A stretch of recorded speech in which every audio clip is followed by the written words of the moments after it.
আমাদের দেশের এমপি মন্ত্রীরা মাতাল। এমপি সাহেব মদ খেয়ে গাড়ি নিয়ে চলে আসছে, আসার সাথে সাথেই আমার উপর অতর্কিত হামলা এমপি সাহেবের নির্দেশে।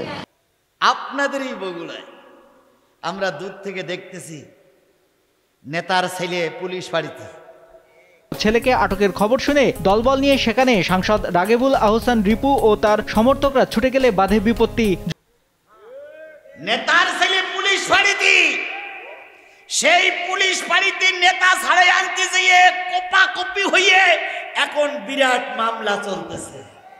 আজকে যদি সব ছেলেরা কোরআনওয়ালা হতো, সব ছেলেরা যদি ইসলামপন্থী হতো, সব ছেলেরা যদি ভালো হতো, কোনো বাপ ছেলেরে কোপাই মারত না। হবে কি করে? নেতা হইল ডাকাত। ডাকাত হইল সেই লোক যে সবাই সামনে ছিনতাই করে, ভোট দেয়নি, রাতারাতি ৭০,০০০ ভোটে পাশ করে গেছে, তাহলে ও ডাকাত না? ও ডাকাতির বাচ্চা ডাকাত না? আর এর যারা ভোট দিয়েছে, ভোট দেওয়ার সহযোগিতা করেছে ওরা চোর। তাহলে নেতা ডাকাত, কর্মীরা চোর, আর এর যে প্রশাসন সহযোগিতা করেছে এরা ওই বিএনজির রক্তে জন্ম।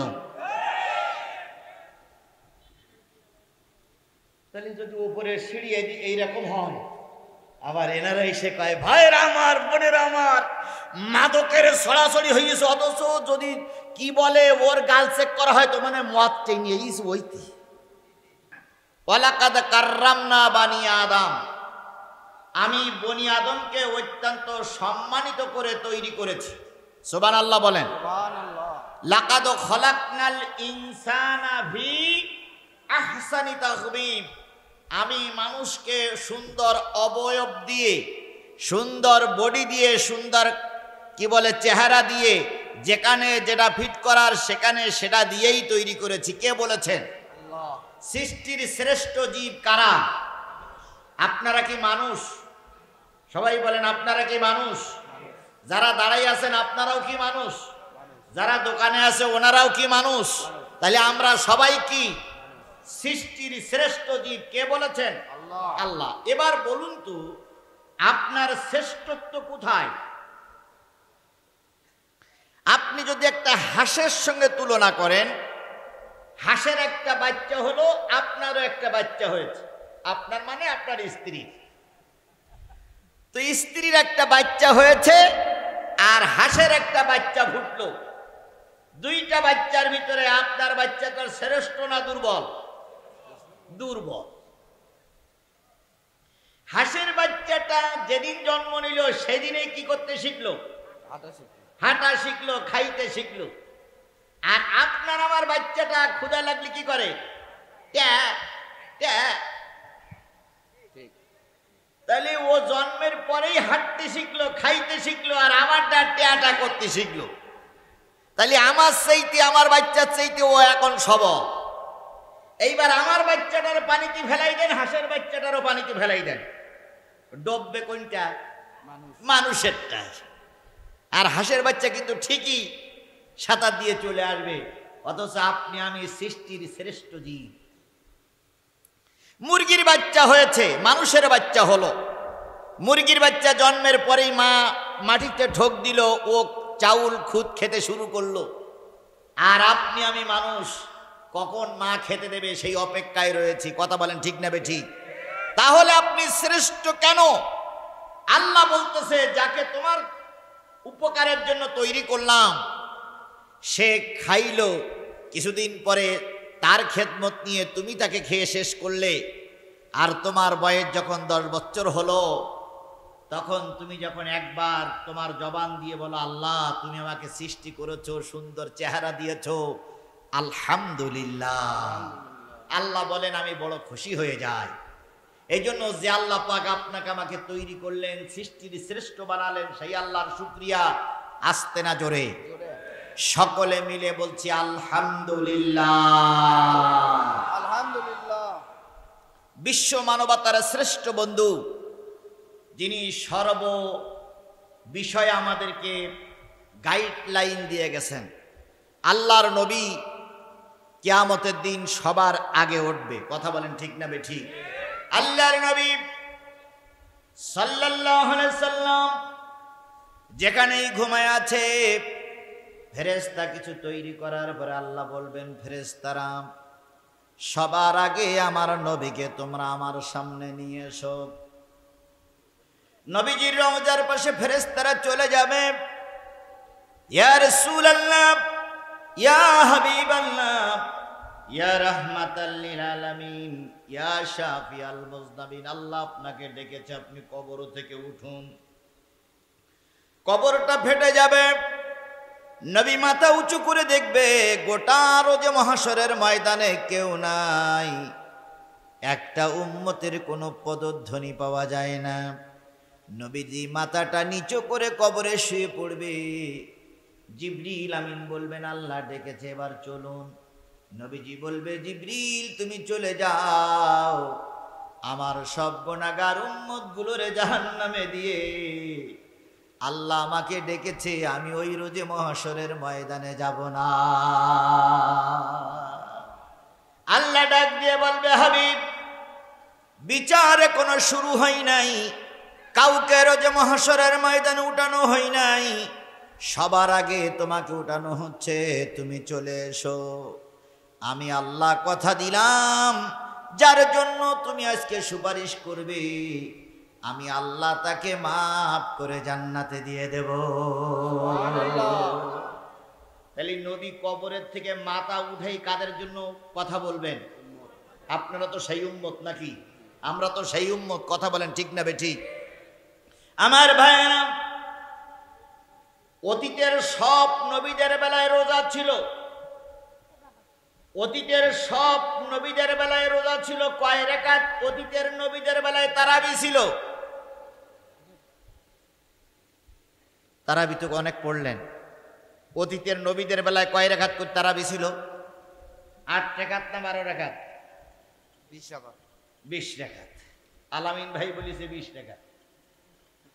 অতীতের নবীদের উম্মতের বেলায়, নবীদের বেলায় রোজা ছিল, তারাবি ছিল কয় রাকাত? 1 রাকাতও ছিল না।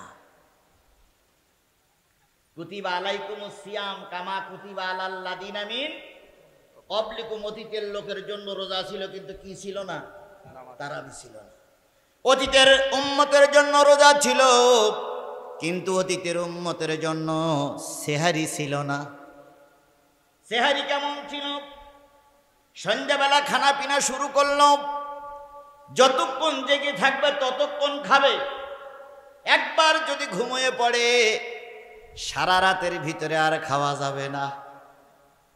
আচ্ছা, ওই রকম যদি আমার বেলায় হয়তো, রোজা কে কে রাখতে পারতেন? শেষ রাত্রি আজানের পরেও 15 মিনিট খায়, আছে না?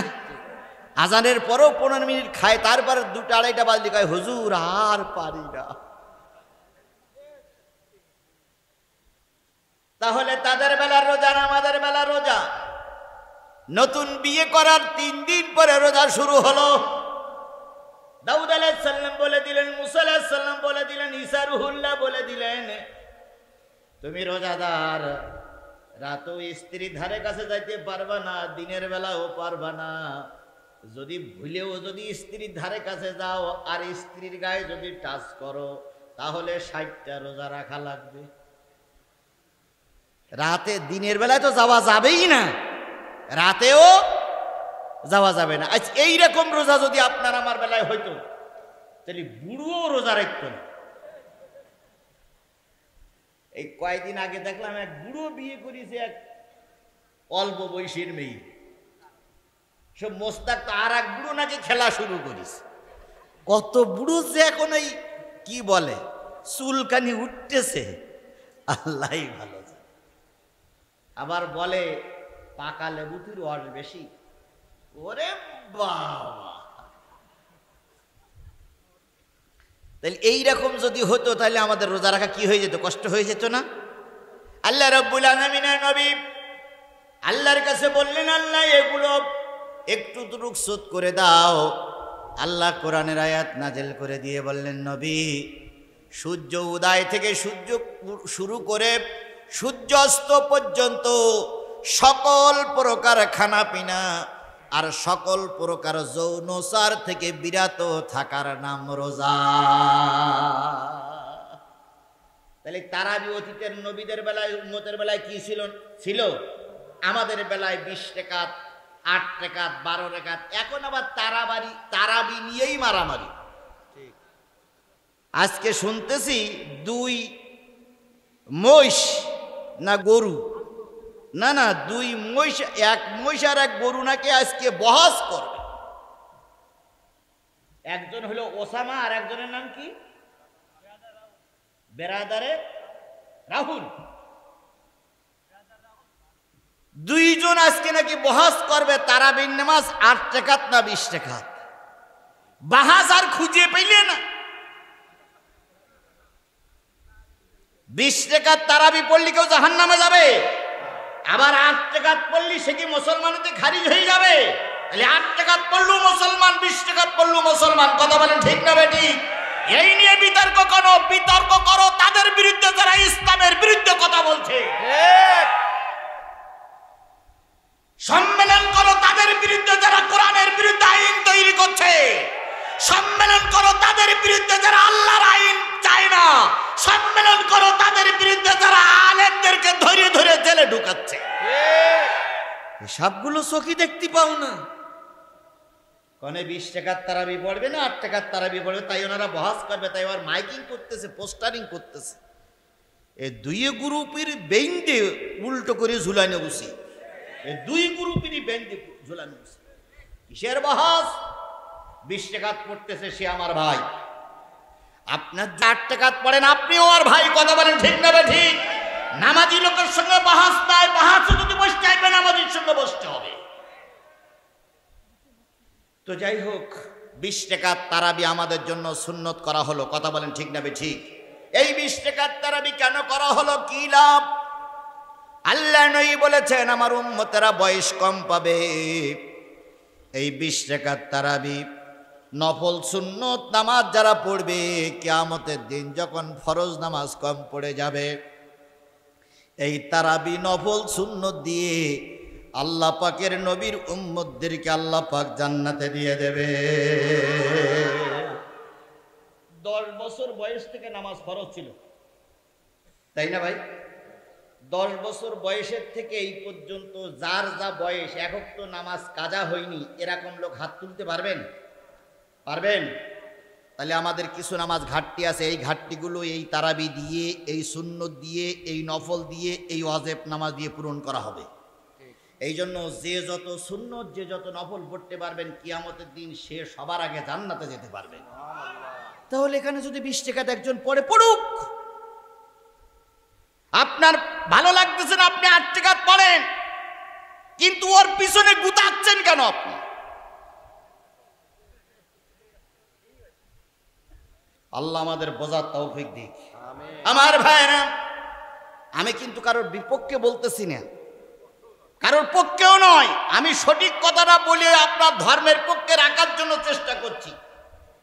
একজন লোক নামাজ পড়তে আইছে গেঞ্জি গায়ে দিয়ে, আর একজন লোক নামাজ পড়তে আইছে পাঞ্জাবি পরে। পাঞ্জাবিওয়ালা গেঞ্জিওয়ালারে বলতেছে, গেঞ্জি পরে নামাজ পড়েছো, নামাজ হবে না, তোমার আসার দরকার নেই। বলা লোক আছে না নাই? গেঞ্জি পরে যে নামাজ হবে তাও আমি বলছি না, আবার যে নামাজ হবে না তাও ফতোয়া দিচ্ছি না। শুধু এতটুকু বলি, গেঞ্জি পরুক আর শার্ট পরুক, সে মসজিদে আসছে কি করার জন্য? এই লোকটাকে কোলে টানেন, পাশে বসাইয়ে ঠান্ডা মাথায় উপদেশ দেন, ভাই তুমি যখন মসজিদে এসেছো গেঞ্জিটা ছেড়ে পাঞ্জাবি পরো, আল্লাহ এবং আল্লাহ রসুল আরো খুশি হবে। তা না করে গেঞ্জি পরেছি নামাজ হবে না, মসজিদ আসার দরকার নয়। তাহলে ও পক্ষে আসলো না বিপক্ষে চলে গেল। একটা বাচ্চা মসজিদে এসেছে ইফতার করার জন্য কিংবা নামাজ পড়ার জন্য। আপনার বাচ্চা যদি মসজিদে আসে আর ইমাম সাহেব জিজ্ঞেস করে বাচ্চা কার, হুজুর ভুল কর্মে এসে গেছে, আমি আনতে চাইনি কিন্তু এসে গেছে। পরের দিন আর একটা ছেলে এসে, এই ছেলে কার? ইফতারের সময় ছেলে এসে সব কাণ্ড জ্ঞান নয়, অথচ কালকে বলো ওর বাচ্চা আইলো। ফতোয়া দেওয়ার সময় গার দিক যখন আসে একরকম, আর অন্যের দিক জায়গায় যখন তখন আর এক রকম। কথা বলেন ঠিক না বে ঠিক? এইগুলো পরিহার। একটা ছোট্ট বাচ্চা মসজিদে আসলো, ওরে আদর করেন, মহব্বত করেন, নামাজের নিয়ম কানুন শিখাই দেন। ও মনে মনে ভাববে এটা বড়দের জায়গা নয়, এটাও ছোটদের জায়গা। আর যদি হেঁকে তাড়াই দেন তখন বাড়ি যেয়ে বলবে মা আমি ওখানে যাব না, ও বড়দের জায়গাও আমার না। এই ছেলেটা বেনামাজি হওয়ার মূল আপনি। কথা বলেন ঠিক না বে ঠিক? এই জন্য ফতোয়া দিবেন ঠিকই, কিন্তু যেই ফতোয়া দিলে সমাজে ফিতনা সৃষ্টি হয়, আল ফিতনাতু আসাদ্দু মিনাল কতল, ফিতনা সৃষ্টি করা হচ্ছে কতলের চেয়ে আরো জঘন্যতম কাজ। আল্লাহ আমাদের ফিতনা বন্ধ করে রসুলের তরিকায় মোতাবেক চলার তৌফিক দান করুক। সকলে বলুন আমিন। আমিন। এই যে ঈদ করলেন গতকাল, এই ঈদটা কিন্তু অন্য নবীর জামানায় ছিল না। অন্য নবীর জামানায় একটা ঈদ ছিল, সেটা কোন ঈদ বলেন তো? ঈদুল আজহা। মরহম না, যদি না জানা চুপ করে থাকেন। অন্য সব নবীদের বেলা একটা ঈদ ছিল, সেটা কোন ঈদ? ঈদুল আযহা। আর ঈদুল ফিতর শুধুমাত্র মুহাম্মদ সাল্লাল্লাহু আলাইহি সাল্লাম আর তার উম্মতের জন্য ওয়াজিব, অন্য কোন নবীদের বেলায় ছিল না। তাহলে আমার নবীর জন্য, আমাদের উম্মতের জন্য স্বতন্ত্র একটা ঈদ হলো। ঈদ শব্দের অর্থ কি? ঈদ শব্দের অর্থ কি? আচ্ছা, ঈদ শব্দের অর্থ আনন্দ। আপনি কোথায় পেয়েছেন? আমরা আনন্দ বানাই নিছি। ঈদ শব্দের অর্থ আনন্দ নয়, ঈদ শব্দের অর্থ হচ্ছে ফিরে আসা, বারবার ফিরে আসা। আনন্দের সঙ্গে ফিরে আসার নাম কি? ঈদ। কিন্তু ঈদ মানে আমরা কি বানাইছি? আনন্দ আর পটকাবাজি ফুটাইল, আর যে যত পারবে খাওয়া। আর দেখেন না, ঈদের পরে, আজকে আমি বাড়ির থেকে বাসার থেকে আসলাম, ঈদের পরে ওই রমজান মাসে শয়তান মান্দা ছিল। এখন যে শয়তান রাস্তায় নেমেছে ভাই, ওই ইবলিশ শয়তান আর এই এলাকায় নেই। ওরে সর্বনাশ, মেয়েরা যে কি কায়দায় রাস্তায় নেমেছে। আমার ড্রাইভার বলতেছে পাশে ছেলেটারে যে পুরুষের হাঁটুর টাকনুর নিচে ওপরে কাপড় পরা সুন্নত, আর মেয়েদের টাকনুর নিচে কাপড় পরা সুন্নত। এখন মেয়েরা টাকনু ছাড়া আরো এক বিঘিত উপরে কাপড় পরতেছে, আর এত টাইট ফিট প্যান্ট আর পায়জামা পরিস। আমি চিন্তা করি ও যদি ছোট রুমে যায় তাহলে ও খুলবে কি করে? অথচ মেয়েদের পোশাক পরতে হবে কি, আর পুরুষরা ঢিলা ঢালা পড়বে, টাইট একটু পড়তে পারে, কিন্তু মেয়েরা এখন এমন টাইট পরিস, যদি বাইসেস খোলা লাগে তাহলে ওই গাছের গায়ে দড়ি বেঁধে আর ওর কোমরে বেঁধে 3-4 জন ওই পায়জামা ধরে টানতে হবে। তারপরেও খুলবে কিনা আল্লাহই ভালো জানে। আমার ভাইয়েরা, তাহলে ঈদ কিন্তু অন্য নবীদের বেলায় ছিল না, আমাদের বেলায় ঈদ। কথা বলেন ঠিক না বেঠিক? ঈদের 1 নম্বর হক হলো ছোট বড় ধনী গরিব একই মঞ্চে চলে আসলো, একই ময়দানে চলে আসলো। সালাত আদায় করার পর একে অপরের সঙ্গে কোলাকুলি করলো, মোসাফা করলো, আর বলল ভাই, দ্বিধাদ্বন্দ্ব সব ভুলে গেলাম, তুমি আর আমি ভাই ভাই। চলো তুমি আমার বাড়ি, আমি যাব তোমার বাড়ি। তুমি যা রান্না করেছো আমি খাবো, তো আমি যা রান্না করেছি তুমি খাবো। এসে সবাই একসঙ্গে মিলেমিশে যাই। এই হলো ঈদ। অথচ আমাদের ঈদটা বানাই নিয়েছি ধনীর জন্য একরকম ঈদ, গরিবের জন্য একরকম ঈদ। বন্ধুগণ, ভূমিকায় কিছু কথা বলতেছি, খারাপ লাগতেছে আপনাদের? আমি সূরা আনাম থেকে তেলাওয়াত করেছি, ওদিকে যাব ইনশাআল্লাহ। বন্ধুগণ, নবীর ঈদ, সাহাবীদের ঈদ, তাবে তাবির ঈদ আর আপনার আমার ঈদের ভিতরে কত পার্থক্য একটু খেয়াল করেন। নবীর সঙ্গে কোনো মানুষের তুলনা করা যাবে? নবী নবী, নবীর কোনো বিকল্প কেউ হতে পারে না। কথা বলেন ঠিক না বেঠিক? সব নবীরা মাসুম। নবীদের পরে যারা আসছে তাদের আমলের সঙ্গে, কারণ তাদের পরে ওহী নাজিল হতো না, তারাও বেগনা, কিন্তু তাদের ভিতরে কিছু মানুষের সঙ্গে মানুষের তুলনা করা যায়, অন্য কারোর সঙ্গে তুলনা করা যায় না। যেমন ছিলেন আবু বকর। নবীজির মৃত্যুর পর আবু বকর হলেন মদিনার খলিফা। উনি খেলাফত আমল ছিল কয় বছর বলেন তো? 2 বছর 3 মাস 17 দিন 6 ঘন্টা আবু বকরের খেলাফত আমল। এই খেলাফতের সময় আবু বকর সিদ্দিক রাদিয়াল্লাহু তাআলা আনহু 4টা ঈদের নামাজ পেয়েছিলেন। একটা ঈদ, একটা কুরবানির ঈদ। পরবর্তী বছর একটা ঈদ, একটা কুরবানির ঈদ। কোনো একটা ঈদের দিন আবু বকর সমাজের মানুষের খেদমত করতে যেয়ে, মানুষের বন্টন করতে যেয়ে, মানুষের কাছে বিতরণ করতে করতে রাত হয়ে গেছে।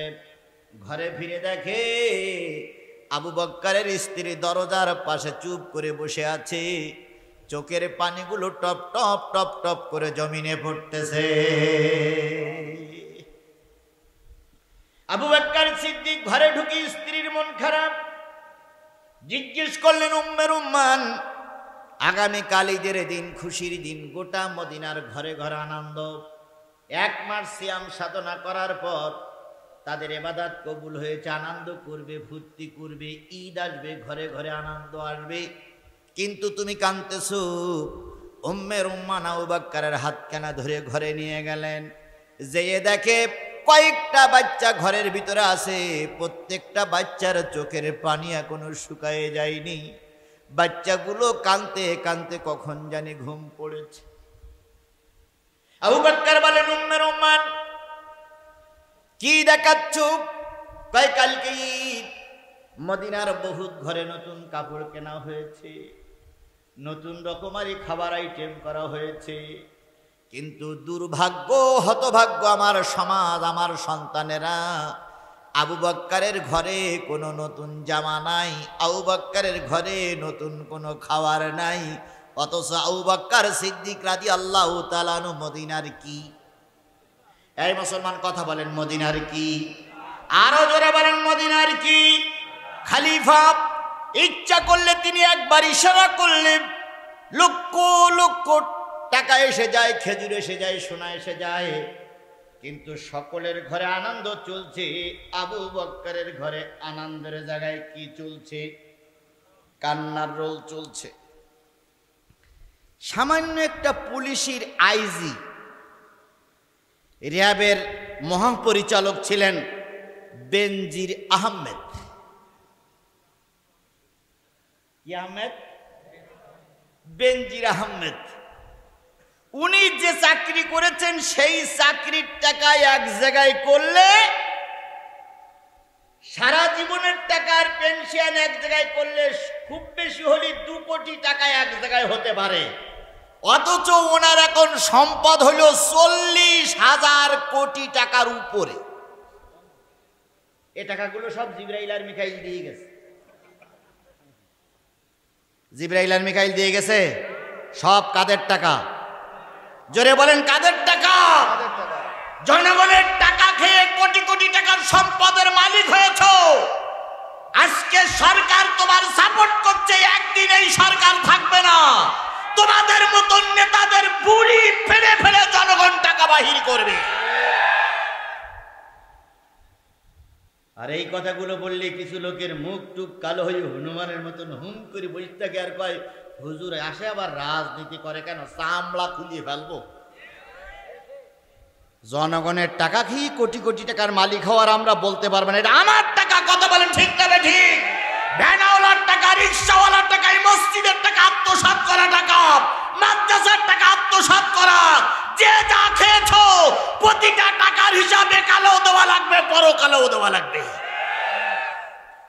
মাত্র 2টো মেয়ে, ছেলে সন্তান আল্লাহ দেয়নি, আর এগা আল্লাহ ছেলে সন্তান দেয়ও না। কারণ এদের ছেলে সন্তান না দিয়ে আল্লাহ পাক এদের সারা জীবন কাঁদায়। কথা বলেন ঠিক না বে ঠিক? তো যে কথা বলছিলাম, খলিফার ঘরে কি নাই? খাবার নাই। বাচ্চারাই ঈদের দিন কি করতেছে? হযরত আবু বকর বলেন, উম্মে রুম্মান কেনই ভাইয়েরা কাঁদে? ঘরে খাবার নাই, পরনের কাপড় ভালো না, আগামীকালকে ঈদের ময়দানে যেতে পারবে না, তাই কাঁদে। আবু বকর বললেন, উম্মে রুম্মান দুঃখ নিও না, বাইতুল মাল থেকে আমাকে যে বেতন দেওয়া হয় ওই বেতন 30 দিন চলা বড় কষ্ট হয়ে যায়, আর এই টাকা যা থাকে তাই দিয়ে আমার সংসার চলা কষ্ট হয়ে যায়। নতুন জামা কেনার মতন পয়সা আবু বকরের ঘরে নাই। এদেরকে বলা হয়তো কি খলিফা, আর আজকে আমাদের যারা কাপড় সেলাই করে তারাই হয়েছে খলিফা। খলিফা শব্দের অর্থ হচ্ছে প্রতিনিধি। খলিফা শব্দের অর্থ কি? আমার এই জামাটা দর্জির বলেছি, আমি যেভাবে বলবো সেইভাবে বানাবা, যেভাবে বলতে বলেছি সেইভাবে বানাই, তাই হইল প্রতিনিধি। আজকে আমার সমাজে খলিফা নাই, আছে প্রেসিডেন্ট। আমার সমাজে দায়িত্বশীল নাই, আছে এমপি মন্ত্রীরা। এদের নির্বাচনের আগেই চরিত্র ফুলের মতন পবিত্র হয়, নির্বাচনের আগে সালামের জোর বাড়ে। যেই না নির্বাচন হয়ে যায় 4-5 বছরের ভিতরে দেখা যায় না, 3 মাস আগেই কয়ে ভাই আমি কিন্তু আসিয়া গিয়াছি। কি সালাম, আসসালামু আলাইকুম, আসসালামু আলাইকুম, আসসালামু আলাইকুম, আসসালামু আলাইকুম। আর মঞ্চে উঠে বিসমিল্লাহ বলার কায়দাকে বিসমিল্লাহির রহমানির রহিম, আসসালামু আলাইকুম। বিসমিল্লাহ বলতেই পারে না। কথা বলেন ঠিক না বেঠিক? আরে বলবে কি? দেশের প্রধানমন্ত্রী সবচেয়ে বড় চেয়ারে বসে আছে, তিনি কয় লাকুম দিনুকুম আলিয়া দিন, বুখারীর হাদিস। তাহলে দেশের যে প্রধানমন্ত্রী উনি কয় লাকুম দিনুকুম আলিয়া দিন, বুখারীর হাদিস, তাহলে উনি কোনটি হাদিস আর কোনটি কোরআন জানে না, এরা জানবে কোথার থেকে? সাকিব আল হাসান নির্বাচনের আগে কয় বিসমিল্লাহির রহিম, এখনো কয়, তাই না? বিসমিল্লাহির রহিম, বিসমিল্লাহির রহমানির রহিম শব্দটা উচ্চারণ করতে যারা পারে না, তারা আর যাই হোক মুসলমানদের এমপি হতে পারে না। ওটা ওই ভারতের এমপি হওয়ার সাথে, কিন্তু মুসলমানের এমপি হতে গেলে কোরআন সহি করে পড়া লাগে। কথা বলেন ঠিক না বেটি? ও যতই ওয়াজ করি না কেন, ভোটের আগের দিনে 1000 টাকা পালি আপনার ওয়াজ সিট। যতই শপথ করি যে ভাই কোরআনের পক্ষে থাকতে, আপনি এখন শপথ করবেন আসি আসি আসি, ভোটের দিন এসার নামাজের পরে 1000 টাকার একটা নোট দেবে, পরের দিন সকালবেলা ইমাম সাহেবের বলবেন হুজুর কালকে পর্যন্ত মুখের পক্ষে ছিলাম, আজকে আর থাকতে পারলাম না বলে আন্তরিকভাবে দুঃখিত। এরকম মুসলমান এই মজলিসই আছে, এখানেই বসে আছে। এহতাসাম বিল্লাহ ওয়াজ করি হবে কি? এরা ওয়াজ শোনে কিন্তু আজ পেটের ভিতরে ঢুকায় না। আবু বকর সিদ্দিক বললেন, উম্মে রুম্মান দিতে পারলাম না, দুঃখিত। উম্মে রুম্মান বললেন, স্বামী ছেলের চোখে পানি, মেয়ের চোখে পানি, পরিবার ভারাক্রান্ত, আমি আপনাকে পথ ছেড়ে দেব না, চেষ্টা করে দেখি সামনের ঈদে কিছু করতে পারি কিনা। প্রতিদিন দুপুরবেলা খেজুর আসে, রাতে আটা আসে, বাইতুল মালের থেকে পরিবারের জন্য 4টে করে খেজুর আর 2 মুষ্টি করে আটা আলাদা করতে লাগলো। এবার বলুন তো, এই ঈদ কালকে হয়ে গেল, সামনের ঈদ আসতে কয়দিন বাকি? 1 মাস, 2 মাস। এত তাড়াতাড়ি ভুলে গেলেন রে ভাই। 2 মাস 10 দিন পরে যে ঈদটা আসবে, সেই ঈদটার নাম কি? গরু খাওয়া ঈদ। হ্যাঁ, ঈদুল আজহা। ঈদুল আজহা মানে কি? ত্যাগের ঈদ, কুরবানির ঈদ। আচ্ছা যাই, ওদিক গিলামি শেষ করতে পারবো না। 2 মাস 10 দিন পর আবার ঈদ আসলো। আবু বকর সিদ্দিক রাষ্ট্রের দায়িত্ব পালন করে একটু রাত হয়েছে, বাড়ি ফিরেছে। গত ঈদে এসে দেখে স্ত্রী কি করতেছিল, কাঁদতেছিল। আজকে এসে দেখে স্ত্রী খুব খুশি খুশি ভাব। কিরে উম্মে রুম্মান, আজকে খুশি খুশি কেন? উম্মে রুম্মান 2টা পোটলা নিয়ে আসলেন। কি নিয়ে আসলেন? একটা পোটলার ভিতরে খেজুর আর একটা পোটলার ভিতরে আটা। 2টা পোটলা এনে স্বামীর হাতে দিয়ে বলতেছেন, স্বামী গত ঈদে ছেলে মেয়ের চোখের পানি মুছতে পারি নাই, তাই 2 মাস 10 দিন চেষ্টা করে 2টো পোটলা বানিয়েছি। পোটলা 2টা বাজারে নিয়ে যাও, পোটলা 2টো বিক্রি করে যা হবে সেই টাকা দিয়ে আমার সন্তানদের নতুন কাপড় নিয়ে এসো। বললেন পোটলার ভিতরে কি? কয় এটার ভিতরে খেজুর আর এটার ভিতরে কি? আটা। কোথায় পেয়েছো? আবু বকরের স্ত্রী সব কিছু খুলে বললেন যে নিজের পরিবারে একটু কষ্ট করে 2 মাস 10 দিনের ভিতরে এইটা সঞ্চয় হয়েছে, জমা হয়েছে, ব্যাংকিং হয়েছে। আবু বকর সিদ্দিক রাদিয়াল্লাহু তাআলা আনহু 2টা পোটলা নিয়ে বাজারে গেলেন। 2টা পোটলা নিয়ে বাজারে যখন বিক্রি করবেন তখন মনের ভিতরে একটু সংকোচ বোধ করলেন, আমি না খলিফা? কত মানুষ রাস্তার পাশে না খেয়ে পড়ে আছে, কত মানুষ বস্ত্রহীন অবস্থায় আছে, কত মানুষ গরিব অসহায় মানুষ, তাদের কোনো সম্বল নেই, সহায় নেই। আমার পরিবারে যদি আনন্দ চলে আমি কিয়ামতের দিন আল্লাহর কাছে কৈফিয়ত দিতে পারবো না। 2টা পোটলা বাইতুল মালে জমা দিলেন। বাইতুল মালে জমা দিয়ে আবু বকর অনেক রাত্রি ফিরে আসলেন। আবু বকরের স্ত্রী পথ চেয়ে বসে আছে, কখন স্বামী নতুন কাপড় নিয়ে আসবে। কিছুক্ষণ পরে খালি হাতে ফিরে আসলেন। উম্মে রুম্মান জিজ্ঞেস করলেন, কই সেই নতুন কাপড়, কই সেই নতুন খানা পিনা? আবু বকর বলেন, উম্মে রুম্মান সবগুলো বাইতুল মালে জমা দিয়ে দিয়েছি। আপনি জমা দেবার কে? আপনি জমা দেবার কে? আমি তো না খেয়ে সঞ্চয় করেছি। কথা বলেন ঠিক না ঠিক? তাহলে আপনি জমা দেবেন কেন? উম্মে রুম্মান বললেন, আপনি জমা দিলেন কেন? আবু বকর বলেন, উম্মে রুম্মান ভালো করে শোনো, এইগুলো জমা শুধু দেই নাই, আগামীকাল দুপুরবেলা যখন খেজুর আসবে তখন বলে দিয়েছি 4টে খেজুর কম দিও। যখন রাতের আটা আসবে তখন বলেছি 2 মুষ্টি কম দিও, কারণ 2 মাস 10 দিন আমিও তোমার সঙ্গে খানা পিনা করে বুঝেছি পরিবারে কোনো কষ্ট হই নাই। 4টে কম হইলে আর একজন গরিব মানুষ বাঁচবে, আর আমার পরিবার না খেয়ে কষ্ট পাবে না, সুতরাং 4টে করে কম দিও। এর নাম হলো রসুলের সাহাবী। এরকম চরিত্রবান যদি হওয়া যায় তাহলে এই ঈদ আমাদের জন্য আনন্দদায়ক। কথা বলেন ঠিক না ঠিক? হযরত ওমর ফারুক রাদিয়াল্লাহু তাআলা নিজের দিন কেঁদেছিলেন। উনি বলেছিলেন, যার নামাজ, যার রোজা, যার ইফতারি, যার সিহারি, যার দান সৎকা কবুল হয়েছে সে আনন্দ করুক। আমারটা কবুল হয়েছে কিনা আমি জানি না, এই জন্য আনন্দের জন্য ঈদগার ময়দানে যাব না। ও আমার ভাইরা, রসুলের সেই শিক্ষা নিয়েই আজকে ঈদের পরের দিন এই তাফসীর মাহফিলে এসেছি। এই জন্য রসুলের নামে দুরূদ আর সালাম সকলে মিলে বলছি সাল্লাল্লাহু আলাইহি ওয়াসাল্লাম। বন্ধুগণ, সবাই মিলে বলুন তো কি শোনার জন্য এসেছি? আরো জোরে বলেন, কি শোনার জন্য এসেছি? কোরআনের চাইতে দামি কিতাব আর পৃথিবীতে কিছু আছে? জোরে বলেন আছে? আরো জোরে বলেন আছে? তবে সকলের কাছে কোরআন দামি নয়, যারা কোরআন বোঝে তাদের কাছেই কোরআন দামি। ছাত্র ওস্তাদের কাছে বলতেছে, ওস্তাদ আমি তো কোরআন হেফজ করতেছি, এর মূল্য কত? ওস্তাদ বলতেছে যে পৃথিবীর সব জায়গায় সব কিছু যদি এক প্ল্যাটফর্মে রাখো আর কোরআন যদি আর এক প্ল্যাটফর্মে রাখো তাহলে এই কোরআনের মর্যাদা বেশি। আপনারা কি তাই মনে করেন? আপনারা কি তাই মনে করেন? আমিও তাই মনে করি। বলুন সুবহানাল্লাহ। তো ছাত্র চিন্তা করতেছি, এত দামি জিনিস আল্লাহ আমার শেখাচ্ছে, আমি 1 পারা 2 পারা মুখস্থ করেছি, এত দামি জিনিস, এখন যাবার পথে হঠাৎ করে সাইকেলের ফিতে ছিঁড়ে গেছে। মুসির কাছে দিয়ে বলতেছে, ফিতেটা একটু সরি করে দেন তো।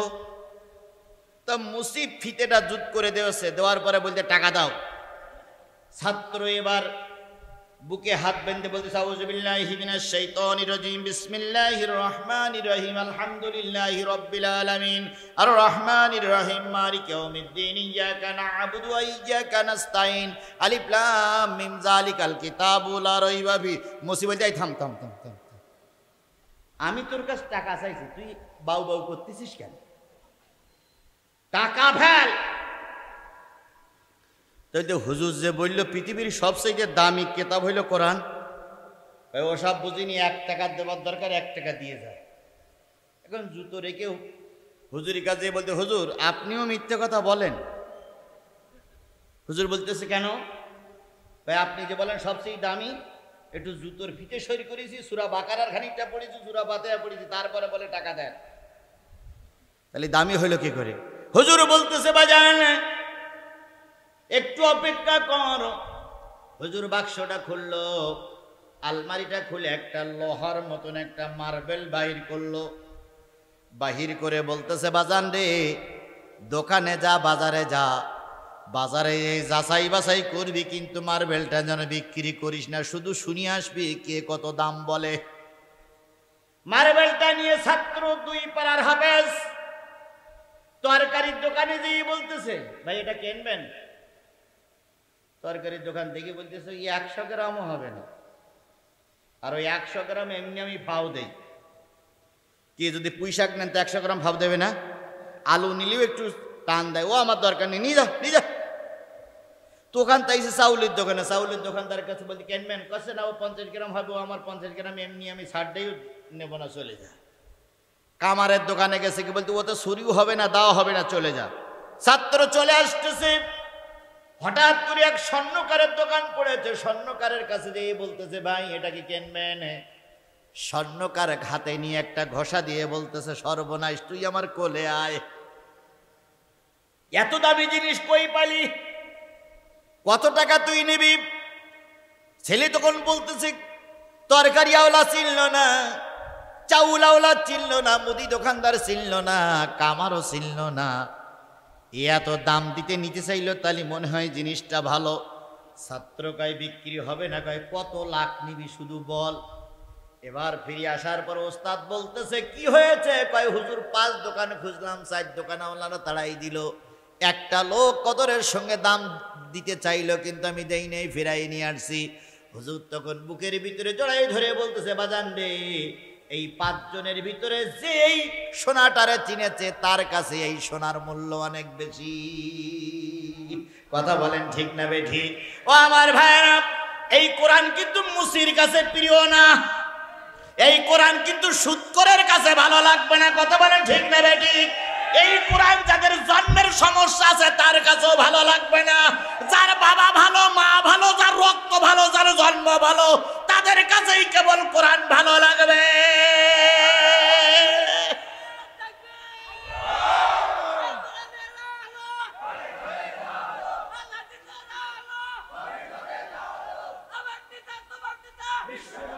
প্রমাণ নেন, বাজারে লোক আছে না নাই? এখনো বাজার, এই লোকগুলো মুসলমান, আপনিও মুসলমান। কথা বলেন ঠিক না বেঠিক? আপনি আমি এসেছি কোরআনের মহব্বতে। কথা বলেন ঠিক না বেঠিক? আর ওদের কি হলো যারা কোরআন বাদ দিয়ে বাজারে ঘুরে বেড়াচ্ছে? ওদের কি হলো যারা দোকানে বসে আছে? তাহলে বোঝা গেল ওরা হলো মুদিখানার দোকানদার, ওরা হলো কামার, ওরা হলো চাউলওয়ালা, ওরা হলো তরকারিওয়ালা। আর এখানে যারা আছে এরা সব স্বর্ণকার, এরা পবিত্র কোরআন বুঝেছে। কথা বলেন ঠিক না বেঠিক? এখন আপনারা যারা বুঝেছেন তারা কি আমার ভেলাই রেখে আপনারা চলে যাবেন? তাহলে আমি যে আয়াত তেলাওয়াত করেছি, তেলাওয়াত শেষ, আয়াতগুলোর কথা শেষ না হওয়া পর্যন্ত ময়দান ছেড়ে চলে যাব, ময়দান ছেড়ে চলে যাব। আমরা প্রতি নামাজে বলি ইহদিনাস সিরাতাল, হে আল্লাহ আমাদের সরল সঠিক পথে চালাও। এখন সেই সরল সঠিক পথগুলো কি আমি আজকে সেটাই বলবো। আমরা প্রতি নামাজে বলি না ইহদিনাস সিরাতাল মুস্তাকিম, আমাদের সরল সঠিক পথে চালাও, সেই সরল সঠিক পথটা কি সেটাই আজকের আলোচনার বিষয়। আরেকটা জিনিস বলি, তাওরাত, জব্বুর, ইনজিল, এই 3টে আসমানি কিতাব, সঠিক না বেঠিক? এই সঠিক কিতাবের ভিতরে 10টা আমলের কথা বলা হয়েছে, কোরআনেও সেই 10টা আমলের কথা বলা হয়েছে। এই 10টা আমল যারা করবে তারা সিরাতুল মুস্তাকিমের পথে থাকবে, ওরা বিনা হিসাবে জান্নাতে যাবে। সেটা আমি কোরআন দিয়ে আপনাদের বোঝাতে চাই। আপনারা কি শেষ পর্যন্ত আখিরি মোনাজাত পর্যন্ত থাকতে রাজি আছেন? কারা কারা রাজি আছেন? 2 হাত উঁচু করে মালিকের দেখান। জোরে একটা তাকবীর হবে, নারায়ে তাকবীর, লিল্লাহে তাকবীর। হাত নামান। কারে দেখালাম? জোরে বলেন, কারে দেখালাম? আমার আপনার হাত উঁচু করাকে আল্লাহ দেখে। আমি আপনাদের সামনে তেলাওয়াত করেছি সূরা আল আনাম থেকে 3টা আয়াত জাতির জন্য, আপনাদের জন্য পেশ করেছি। আল্লাহ পাক শেষ মোনাজাত পর্যন্ত আপনাকে আমাকে কবুল করুক। সকলে বলুন আমিন। 165 আয়াত, 20টা রুকু, মক্কায় অবতীর্ণ যতগুলো সূরা তার ভিতরে একটা অন্যতম সূরা। কোরআন শরীফের 7 নম্বর সূরা, আর আমরা কোরআন শরীফের 7 নম্বর পারার 6 নম্বর সূরা, সূরা আল আনাম আমরা তেলাওয়াত করেছি। 8 নম্বর পারা থেকে আল্লাহ রাব্বুল আলামিন বলতেছেন, প্রথম কথাই শুরু করে আল্লাহ বলতেছেন, কুল তাআলাউ আতুলু মা হাররামা রাব্বুকুম আলাইকুম আল্লা তুশরিকু বিহি শাইআ ওয়া বিল ওয়ালিদাইনি ইহসানা।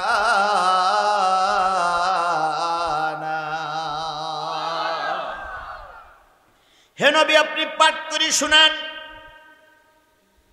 সেই সমস্ত জিনিসগুলো, আপনি মানুষের কাছে পাঠ করে শোনান যা তোমাদের রব তোমাদের উপরে আর আমার রব আমার উপরে যেগুলো হারাম করেছিল এই জিনিসগুলো পাঠ করে শোনাও। হারাম মানে কি? নিষিদ্ধ।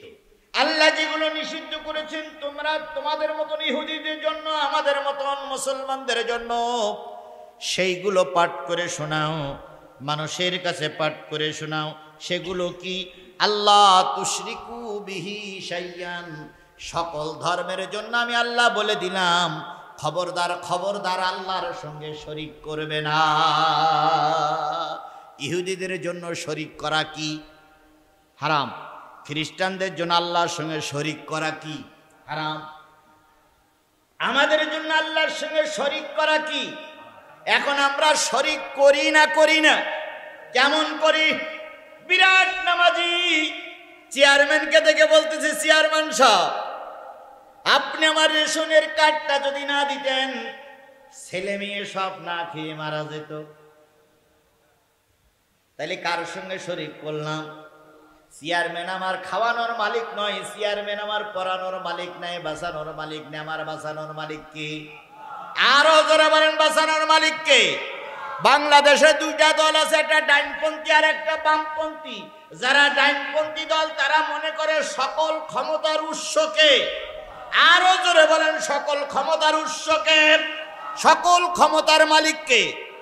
আর যারা বামপন্থী তারা বলে সকল ক্ষমতার উৎস জনগণ। এই যে সকল ক্ষমতার উৎস জনগণ, এটা শিরকি কথাবার্তা। যারা সকল ক্ষমতার উৎস জনগণ মনে করেন তারা শিরকের ভিতরে আছেন। এই অবস্থায় যদি মৃত্যু হয়, কোরআন বলে দিল আপনি নাজাত পাবেন না। কি হবে হজ দিয়ে? কি হবে যাকাত দিয়ে? কি হবে মডেল মসজিদ তৈরি করে? কি হবে নতুন নতুন মসজিদ তৈরি করে? আপনি শিরকের ভিতরে আছেন। যারা শিরক করে, ইন্নাশ শিরকা লা যুলমুন আযীম, নিশ্চয়ই সকল গুনার উপরের গুনাহ হলো শিরক করা। আল্লাহ সব গুনাহ মাফ করবে, কিন্তু শিরকের গুনাহ মাফ করবে না। যারা কবরে ফুল দেয়, যারা কবরে ফুল দেয়, তাই সে বাবার কবরে হোক আর স্বামীর কবরে হোক, আর এই মুনাফিক এরশাদের কবরে হোক, কবরে যারা ফুল দেয় তারা কি করে? সমস্ত বাংলাদেশের আলেমগুলো একমত, কবরে ফুল দেওয়া কি?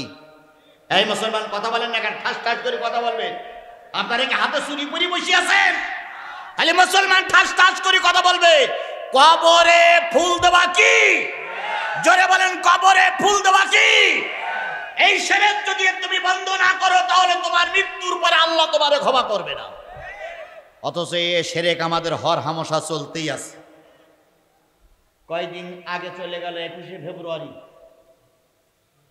3 ঠ্যাং নে বানাইয়ে 3 ঠ্যাঙের মাথায় ফুল দিয়েছে।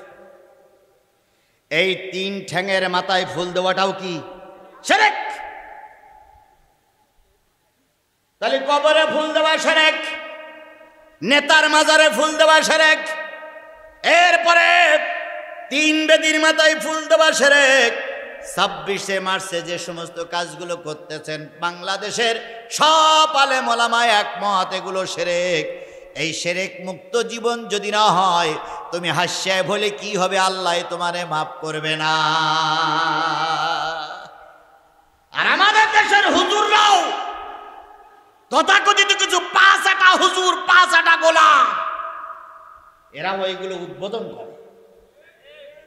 এরা এইগুলো কি করে? ওই যে হাইকোর্টের সামনে একটা গ্রিক দেবীর মূর্তি নির্মাণ করা হলো, সেই মূর্তিটা ঢাকা ছিল কাপড় দিয়ে।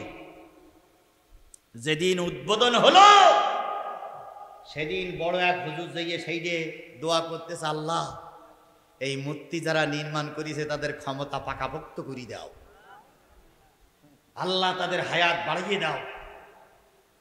ইবলিস শয়তান, আমি আমার অন্তঃচক্ষু দিয়ে দেখেছি, ইবলিস শয়তান ঢাকার বুকে ওই দিন ছিল না।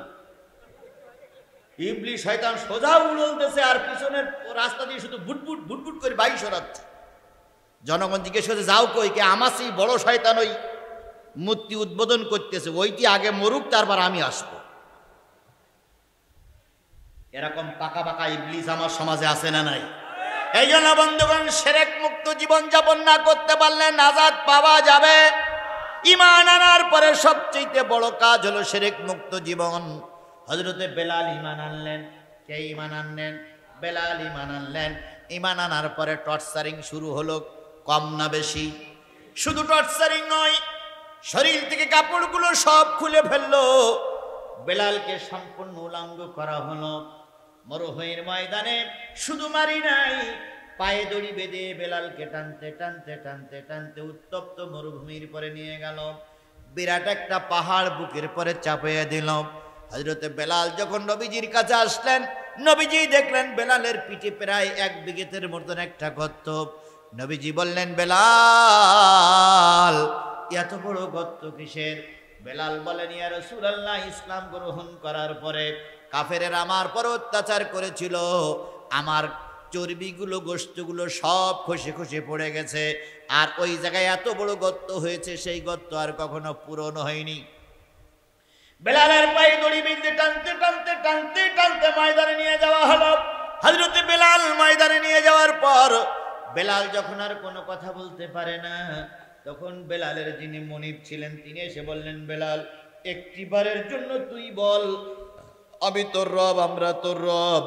বেলাল শুধু বলেন, আহাদ আহাদ আহাদ, এক আল্লাহ, তিনি ছাড়ার কোন ইলাহা নাই। বুকের পরে পাথর চাপা দেওয়া হলো।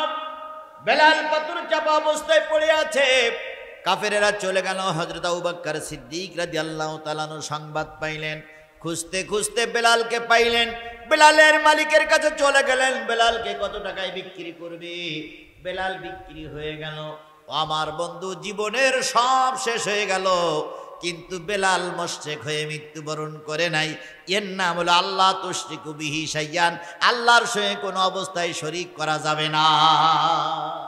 লম্বা জামা পরা সহজ, মাথায় টুপি পরা সহজ, আমার মতন বক্তা হওয়া সহজ, কিন্তু শিরক মুক্ত জীবন গঠন করা অত সহজ নয়। শিরক মুক্ত জীবন গঠন করা অত সহজ নয়। অথচ আমরা সবাই শিরকের সঙ্গে কম বেশি জড়িত। এই জন্য প্রথম ওয়াজ হলো জীবন গঠন করতে হবে। জীবনের সব কিছু যদি চলেও যায় তবু মুশরিক হওয়া যাবে না, 1 নম্বর। 2 নম্বর, ওয়াবিল ওয়ালিদাইনি ইহসানা। আল্লাহ রাব্বুল আলামিন বলতেছে, আমি ইহুদিদের বলে দিলাম, খ্রিস্টানদের বলে দিলাম, জৈনদের বলে দিলাম, পাদ্রীদের বলে দিলাম, মুসলমানদের বলে দিলাম, পিতা মাতার সঙ্গে সুন্দর আচরণ করো। পিতা মাতার সঙ্গে সুন্দর আচরণ করা কার নির্দেশ? সূরা বনী ইসরাঈলে জান আল্লাহ বলতেছেন, ওয়াকাদা রাব্বুকা আল্লা তা'বুদু ইল্লা ইয়্যাহু ওয়া বিল ওয়ালিদাইনি ইহসানা।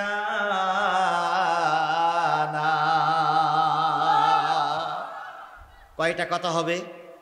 10টা। তার ভিতরে 1 নম্বর কি? কার সঙ্গে শরীক করা যাবে না। 2 নম্বরে পিতা মাতার সঙ্গে সুন্দর আচরণ করে। এটা কার নির্দেশ? আল্লাহ বললেন, বাজেট হয়ে গেছে, ফয়সালা হয়ে গেছে। আল্লাহর কাজ করার পর শেষে যার কাজ করবে আল্লাহর কাজের পরে তার যার কাজ করবে তিনি তোমাদের মা, তোমাদের বাবা। এই বাপ মা যাদের বেঁচে আছে, ও আমার বন্ধু, তাদের ঘরে 2টা জান্নাত ঘুরে বেড়াচ্ছে। নবীজি এক ওয়াজে বললেন, যারা মায়ের মুখের দিকে একবার তাকাবা, বাবার মুখের দিকে একবার তাকাবা, প্রত্যেকটা তাকানোই একটা করে কবুল হজের সওয়াব লেখা হবে। সুবহানাল্লাহ জোরে বলবেন না? একবার তাকাইলে একটা কবুল হজের সওয়াব, দুইবার তাকাইলে কয়টা কবুল হজের সওয়াব? একজন সাহাবী বলেন, ইয়া রাসূলুল্লাহ, আমি যদি 3 বার তাকাই, নবী বললেন 3টা কবুল হজের সওয়াব। একজন বললেন, ইয়া রাসূলুল্লাহ, আমি যদি 10 বার তাকাই, রাসূল বললেন 10টা কবুল হজের সওয়াব। এবার নবীজি বললেন 10 বার নয়, 20 বার নয়, যদি 70 বারও তাকাও, 70টা কবুল হজের সওয়াব আল্লাহ পাক তোমার আমল নামায় লিখে দেবে। এই যে ছোট্ট একটা বালক বসে আছে, ওই যে ছোট্ট একটা বালক, এরকম ছোট্ট একটা এতিম বালক, শুধু মা আছে, ওই রকম একটা বালক রসুলের সামনে বসে শুনলেন মা বাবার মুখের দিকে 70 বার তাকাইলে কয়টা কবুল হজের সওয়াব লেখা হবে? 70টা কবুল হজের সওয়াব লেখা হবে। অন্য কিতাবে আসছে বাবা আছে, মা আছে, বাচ্চাটা রসুলের দরবারে আজ শোনার পরে বাড়ি আসছে। ওই বাড়িতে 3টা খেজুর ছিল, সবচেয়ে বড় খেজুরটা বাচ্চাটার জন্য দেওয়া হলো, তারপরে যে খেজুরটা বাবাকে দেওয়া হলো, তারপরে যে সবচেয়ে ছোট্ট খেজুরটা মা রেখে দিয়েছে। ছোট্ট বালকটা নবীজির দরবার থেকে ফিরে এসে একবার মার মুখের দিকে তাকায়, আর একবার বাবার মুখের দিকে তাকায়, চোখের পানি ফেলায় কাঁদে আর কয়, আল্লাহ, এই সেই বাবা, এই সেই মা, যাদের কারণে আমি দুনিয়ার মুখ দেখেছি। মা মনে মনে ভাবে, সন্তানের খেজুরটা মনে হয় ছোট হয়ে গেছে, তাই কিছু বলতে পারে না, মুখের দিকে তাকায়। এবার খেজুরটা পাল্টে দেয়, তারপরও ছেলে মার মুখের দিকে তাকায়, বাবার মুখের দিকে তাকায়। মার খেজুরটাও ছেলেকে দেয়, তারপরও ছেলে মায়ের মুখের দিকে তাকায়, বাবার মুখের দিকে তাকায়। 3টে খেজুর সব ছেলেকে দিল, তারপরও ছেলে মায়ের মুখের দিকে তাকায়, বাবার মুখের দিকে তাকায়। এবার মা জননী বুকের ভিতরে জড়াই ধরে বলতেছে, বাজান রে, তোর চোখ বেয়ে কেন পানি পড়ে? তুই কেন কাঁদিস? নিচের দিক তাকাই দেখ, 3টা খেজুর তোকে দিয়েছি। ছেলে তখন বলতেছে, মা, আমি খেজুরের জন্য তাকাই না, আল্লাহ নবী বলেছেন একবার মায়ের মুখের দিকে যদি কেউ তাকায় আর এই নিয়ত করে, আল্লাহ, আমি যখন ছোট ছিলাম আমার আশ্রয়স্থল ছিল আমার মা। যদি কোনো সন্তান বাবার মুখের দিকে তাকায় আর বলে, আল্লাহ, আমি যখন ছোট ছিলাম কোলে পিঠে করে মানুষ করেছে আমার বাবা, এরকম দয়ার কথা মনে করে যদি বাবার মুখের দিকে একবার তাকায়, মার মুখের দিকে একবার তাকায়, একটা করে কবুল হজের সওয়াব লেখা হয়। এমনকি 70 বারও যদি কেউ তাকায়, 70টা কবুল হজের সওয়াব লেখা হয়। তাই তো তোমার মুখের দিকে, আব্বার মুখের দিকে তাকায়। মা তখন বুকের ভিতরে জড়াই ধরে বলতেছে, আল্লাহ, আমি আমার সন্তানের পরে খুশি, তুমি আমার সন্তানের পরে সন্তুষ্ট হয়ে যাও। এরকম দোয়া যদি কারোর মা কারোর বাবা করে, ও আমার বাংলা, ও আমার মুসলমানেরা, জেনে রাখো কপাল খুলে গেছে। কিন্তু এখন মা বাপ দোয়া করে না, বরং মা বাপ কুরুল দিয়ে কোপাই কোপাই মারে। আপনারা শুনেছেন না, গাজীপুর জেলা, কালীগঞ্জ উপজেলা, এই ঈদের 2-3 দিন আগে এক বাবা তার 24 বছরের এক ছেলেরে কোপাই মেরেছে। শুনেছেন আপনারা? কুড়াল দিয়ে।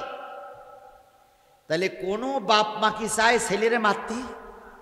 অনেক জায়গায় শোনা যায় যে ছেলে বাপের মেরিস, মার মেরিস, কিন্তু কোন জায়গায় বাপ মা ছেলের গলায় ছুরি দিয়েছে এরকম প্রমাণ পাওয়া, একটা মাত্র প্রমাণ পাওয়া গেল, বাপ কুড়াল দিয়ে কোপাই ছেলেরে মেরেছে। কেন মেরেছে? ছেলে নেশাগ্রস্ত, প্রতিদিন বাবার এসে মারে, মারে এসে মারে,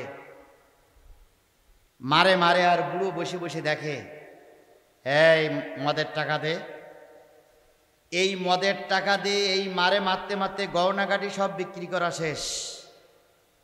মার আলমারির ভিতরে যতগুলো কাপড় ছিল তাও বিক্রি করা শেষ। শেষ পর্যন্ত যেদিন মেরেছে ওই দিন এসে বলতেছে, বাপের বলতেছে, 2 কাঠা জমি বিক্রি করে আমার মদের টাকা দিবি, নতুবা কাল সকালে উঠলে তোকে 2 জনেরও কোপাবো। বলে মারে মোটামুটি আচ্ছা মতন পিটাইছে। বুড়ো 70 বছর বয়স, চুপ করে দেখেছে, সম্ভবত নাম তার আব্দুর রশিদ। চুপ করে বসে বসে দেখেছে, দেখার পরে এই মক্ষর আস্তে আস্তে করে কিছুক্ষণ পরে যে ঘুমাইছে। বুড়ো চিন্তা করতেছে আজকে ওরে মেরেই ফেলবো, তাই আমার কপালে যা থাকে। বুড়ো শেষ পর্যন্ত কুরুল নিয়ে যেই না একটু ঘুম পড়েছে, যেই মোটা একই কোপেই মাথা আলাদা। বুড়া মারার পর কুড়ালটা হাতে করে নিয়ে থানায় যেয়ে বলতেছে, স্যার ওসি সাহেব আমি আমার ছেলেকে কোপাই মেরেছি। বুড়ি যেয়ে বলতেছে, আমি আমার স্বামীর নামে মামলা দিচ্ছি, আমার স্বামী আমার ছেলেরে মেরেছে। বুড়ি বাদী, বুড়ো আসামি। এইবার যখন থানায় নেওয়া হলো, চারিদিক থেকে সাংবাদিক এসে হাজির হলো। সাংবাদিকরা জিজ্ঞেস করলো বুড়ির কাছে, বুড়োর কাছে কেন মারা হলো? বুড়ো আর বুড়ি যা জবানবন্দি দিয়েছে তাই আপনাদের সঙ্গে বলতেছি, ও ছিল মাতাল। গ্রামবাসী বলল মাতাল, তারপরে প্রতিবেশী বলল মাতাল। আজকের এই মাতাল সন্তানের কারণে বাপ তার সন্তানকে কোপাই মারতেছে। এজন্য আজকে সমাজ দায়ী, এজন্য আজকে রাষ্ট্রপতিরা দায়ী, এজন্য দেশের প্রশাসন দায়ী। কথা বলেন ঠিক না ঠিক? এজন্য সরকার প্রধান দায়ী। কেন দায়ী হবে না? ছেলে মাতাল দুর্নীতিগ্রস্ত, তাই ছেলেরে বুড়ো মারল আমাদের দেশের। এই জন্য বলতেছিলাম পিতামাতার সঙ্গে সুন্দর আচরণ করতে হবে। কার নির্দেশ? এই মুসলমানের স্পষ্ট করে বলেন, কার নির্দেশ? কাদের কাদের মা বেশি আছে একটু হাত তোলেন তো। ওরে আল্লাহ, সবাই মা বেশি আছে, বাবু বেশি আছে। এবারে বলুন, এই যে গতকালকে ঈদ হয়ে গেল, ঈদের দিনে যখন গিয়েছিলেন তখন শেষে দোয়া চাইলেন কার কাছে? মার কাছে দোয়া নিলেন? আপনারা নিছেন? যদি কাজা হয়ে যায় আজকে নিবেন। এবার ঈদগার ময়দান থেকে এসে সর্বপ্রথম খোঁজটা নেবেন কার? মার। কারণ মা আপনার 10 মাস 10 দিন পেটে ধারণ করেছিল। মার ছোট্ট জায়গা দিয়ে যখন আপনি দুনিয়ার মুখ দেখলেন, একটা দুইটা নয় 36টা নারী ছিঁড়ে আপনি দুনিয়ার মুখে আসলেন। যুদ্ধের ময়দানে যেমন মুজাহিদ শহীদ হয়ে যায় অথবা রক্তাক্ত হয়, একটা মা যখন সন্তান প্রসব করে অনেকগুলো রক্ত তার বাহির হয়ে যায়। এত রক্ত স্রোত বাহির হয়, যারা সন্তান প্রসবের ওখানে থাকে তারাই জানে। রক্তক্ষরণ হয়ে যায়, অনেক রক্তক্ষরণের কারণে মা মারা যায়। এত রক্তক্ষরণ হলো, এত ব্যথা সহ্য করলো। এরপরে জন্মের পর মা সর্বপ্রথম যারা পাশে থাকে তাদেরকে বলে, আমার ছেলে হয়েছে না মেয়ে হয়েছে আমার কাছে দাও। এত কষ্ট করার পর মা যখন ছেলেটারে কোলে নেয়, রক্তের দোলাটা যখন, ওই রক্তের ওই ছোট কাদের দোলাটা যখন কোলে নেয়, 2 গালে 2টো চুমা দেওয়ার পর আল্লাহ নবী বলেছেন, মা সকল প্রসব বেদনা ভুলে যায়। আপনি না খেয়ে আছেন, আজকে একটা জিনিস পরীক্ষা করেন। রাত 12টার পরে বাড়ি যাবেন, যেয়ে দেখবেন বাড়ি যদি কুকুর থাকে কুকুরটা ঘুমায় গেছে, স্ত্রী ঘুমায় গেছে, সন্তানগুলো নিজের কামরায় ঘুমায় গেছে। একটা লোকের চোখে ঘুম নাই, তিনি হলেন জনম দুঃখিনী মা। খট করে দরজা খোলার সাথে সাথে কিংবা বাড়ির ভিতরে ঢোকার সাথে সাথেই মা বাইরের থেকে আওয়াজ দেবে, খোকা। কেরে দরজা খুললো, খোকা নাকি? আপনি জিজ্ঞেস করবেন, মা স্ত্রী ঘুমায় গেছে, সন্তানগুলো ঘুমায় গেছে, তোমার কি চোখে একটু ঘুম আসে না? মা কি জবাব দিবে? বাজান রে, তুই যে আমার কলেজার মানিক সন্তান, তোরে না 10 মাস 10 দিন ধরে পেটে রেখেছিলাম, কোলে পিঠে করে মানুষ করেছি, তুই ওর শুনতে গেছিস প্রতিমধ্যে কোনো অ্যাক্সিডেন্ট হয় কিনা, বিপদ আপদ হয় কিনা, তাই তোর পথের দিকে তাকায়ে বসে আছি। তুই বাড়িতে না আসা পর্যন্ত আমার চোখে যে ঘুম আসে না। ও আমার ভাইরা, ওই মা বাপের হক আদায় করতে গিয়ে যদি কোনো ব্যক্তি নিজের পিঠের চামড়া দিয়ে জুতো তৈরি করে দেওয়া হয়, 2 ফোঁটা দুধের সমপরিমাণ মূল্য আপনি দিতে পারবেন না। এই জন্য যারা হাত তুললেন মা আছে বেঁচে, খবরদার খবরদার মা বাবার সঙ্গে দুর্ব্যবহার করবেন না। কথাটা কে বলেছেন? এর নির্দেশটা কার? জোরে বলেন নির্দেশ কার? একজন সাহাবী বলেন, ইয়া রাসূলুল্লাহ আমি যুদ্ধ যেতে চাই। নবীজি বললেন, তোমার ঘরে কে আছে? ইয়া রাসূলুল্লাহ আমার একজন বুড়ি মা আছে। নবীজি বললেন, না না না, তোমার বুড়ি মায়ের খেদমত করার মতন কেউ আছে কি না? কয় নবী বললেন, তুমি তোমার বুড়ো মায়ের খেদমত করো, হজের জন্য আরো লোক আছে, তারা জিহাদের জন্য আরো লোক আছে, তারা যাবে। তুমি তোমার মায়ের হক আদায় করো। এই জন্য যাদের মা বেঁচে আছে মনে করে নিও তাদের সামনে জীবন্ত জান্নাত। পীরের পায়ে চুমো দেয় আর মার পরনে কাপড় নাই। কি ঈদের নামাজের পর বড় এক রুই মাছ আর খালি ছাগলের দড়ি ধরিয়ে পীরের দরবারে নিয়ে যায়, আর এদিক মা ঈদের দিন একটু কাপড়ও কিনতে পারি না। আল্লাহর কসম, পৃথিবীর সবচাইতে বড় পীর হলো মা, আর তারপরে হলো বাবা। এই মা বাপ যাদের বেশি আছে জীবন্ত জান্নাত এবং বড় পীর ঘরের ভিতরে আছে। এই জন্য 2 নম্বর সত্য হচ্ছে পিতা মাতার হক আদায় করে চলবো তো ইনশাল্লাহ, চলবো তো ইনশাল্লাহ। যদি না চলেন আপনিও বুড়ো বুড়ি হয়ে যাবেন। আপনি বাপের খাদ্য দিচ্ছেন না, আর আপনি বুড়ো হবার আগে গলা ধাক্কা দিয়ে বাড়িতে বের করে দিবে আপনার ছেলে। 2 নম্বর পয়েন্ট শেষ। 3 নম্বর, ওয়ালা তাকতুলু আওলাদুকুম মিন ইমলাক। রেজেক দিতে পারবা না এই ভয়ে সন্তান হত্যা করো না। কয়টা উপদেশের কথা বলবো, তার ভিতরে কয় নম্বর? 3 নম্বর, রেজেক দিতে পারবা না এই জন্য সন্তান হত্যা করো না। এবার বলুন তো, সন্তান হত্যা করা লোক আমার সমাজে আছে না নাই? কিভাবে হত্যা করেন? কিভাবে হত্যা করেন আপনারা? ছুরি দিয়ে, ছুরি দিয়ে কি করে? পরিবার পরিকল্পনা কি করি দেখেন, প্রত্যেকটা জায়গায় এখন লেখা আছে 2টি সন্তানের বেশি নয়, একটা হইলে এটা কি কল্পনা? আচ্ছা, এটা হারাম না হালাল? না, পরিবার পরিকল্পনা হারাম নয়। এবার যদি বলেন হুজুর এতক্ষণ কি বলেন আর এখন কি বলতেছেন, এবার আসুন তো। পরিবার মানে হলো সংসার, কথা বলেন ঠিক না বেঠিক? আর কল্পনা মানে হলো সিস্টেম, সিস্টেম বা কল্পনা। পরিবারের নিয়ে একটা সিস্টেম বা কল্পনা তৈরি করার নাম হলো পরিবার পরিকল্পনা। আপনি বিয়ে করার রাত্রি পরিবার পরিকল্পনা করবেন। যারা বিয়ে করুনি তাদের শিখাই দিলাম, আর যারা বিয়ে করেছেন এখনো যুবক আছেন যুবতী আছেন তাদের শিখাই দিচ্ছি। বিয়ের রাত্রিতেই 2 জন পরিবার পরিকল্পনা করার জন্য পরিবারের নিয়ে বসবেন, কল্পনা করবেন। স্বামী স্ত্রী 2 জন যুক্তি পরামর্শ করবেন। 3টা সন্তান যদি হয়, বড়টারে হাফেজ বানাবো, 2 নম্বরটারে মাওলানা বানাবো, 3 নম্বর সন্তানটারে ইঞ্জিনিয়ার বানাবো কি ডাক্তার বানাবো। অথবা 3টা সন্তান আল্লাহ যদি আমাদের দেয়, বড় সন্তানটারে হাফেজ বানানোর পরে ডাক্তার বানাবো, মেজে সন্তানটারে দাখিল পাস করার পরে ইঞ্জিনিয়ার করব। এই যে কল্পনা করা, স্বামী স্ত্রী 2 জন এক জায়গায় বসে যুক্তি পরামর্শ করা, এটার নাম হলো পরিবার পরিকল্পনা। আর আমাদের পরিবার পরিকল্পনা কি? একটা হওয়ার পরে নারী পিটি বাদ দাও, আর নাইতে পুরুষের 2টো আছে, একটা ছাড়াই দাও।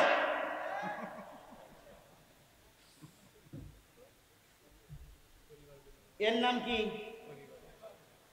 আর এখন আর পরিবার পরিকল্পনা, এখন আর দেখেন এদিকও কাটে না ওদিকও কাটে না, যে পিছনে পিছনে ওই যে মেন জায়গায় যে শিরা যায়, ওই শিরাটা কেটে এদিকে সেলাই দেয় ওদিকে সেলাই দেয়। সেলাই দেওয়ার পরে সব চলবে, কিন্তু ওতে যে রক্ত মাংস বাইরে হবে ওতে আব্বা হওয়া যাবে না। এইটার নাম পরিবার পরিকল্পনা নয়। আল্লাহ রসুলের কাছে একজন সাহাবী এসে বলেন, ইয়া রাসূলুল্লাহ সন্তান ঘন ঘন আসতেছে, কি করব? নবী বলেন আজল পদ্ধতি ব্যবহার করে। আজল কি? কয় ইয়া রাসূলুল্লাহ আজল কি? নবী বললেন স্বামী স্ত্রী মেলামেশা করতেছো, কিছু পদ্ধতি বলে দিলেন। এখানে বাচ্চারা রয়েছে, মুরব্বীরা রয়েছে, সব কথা এখানে বলা যাবে না, ইমাম সাহেবের কাছে শুনে নেবেন আজল পদ্ধতি কি। আজল আজকে আমার সমাজে তাই হচ্ছে, কথা বলেন ঠিক না বে ঠিক? কত মায়ের কোল খালি করলে, কত লোকের নামে মিথ্যা মামলা দিলে, কত লোককে পিটাইয়ে রাস্তায় মেরেছ, আর তোমার ছেলের পায়ের পরে একটু মোটরসাইকেল তুলেছে, তাই পুলিশ মেরে আহত করেছ। তুমি ক্ষমতার দাপট দেখাও, আজকে ক্ষমতায় আছো, কালকে ক্ষমতা থাকবে না।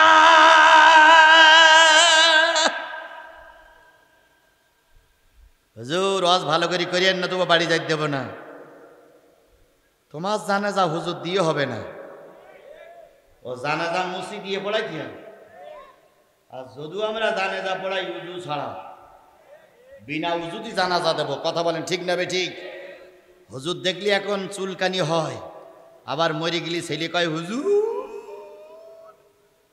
হুজুর কয় কি কয়, হুজুর একটু জানাজা পড়াই দেন। হুজুর কয় জানাজা পড়বো, আমার নামে মিথ্যা মামলা দিয়েছে 19টা তোর বাপ।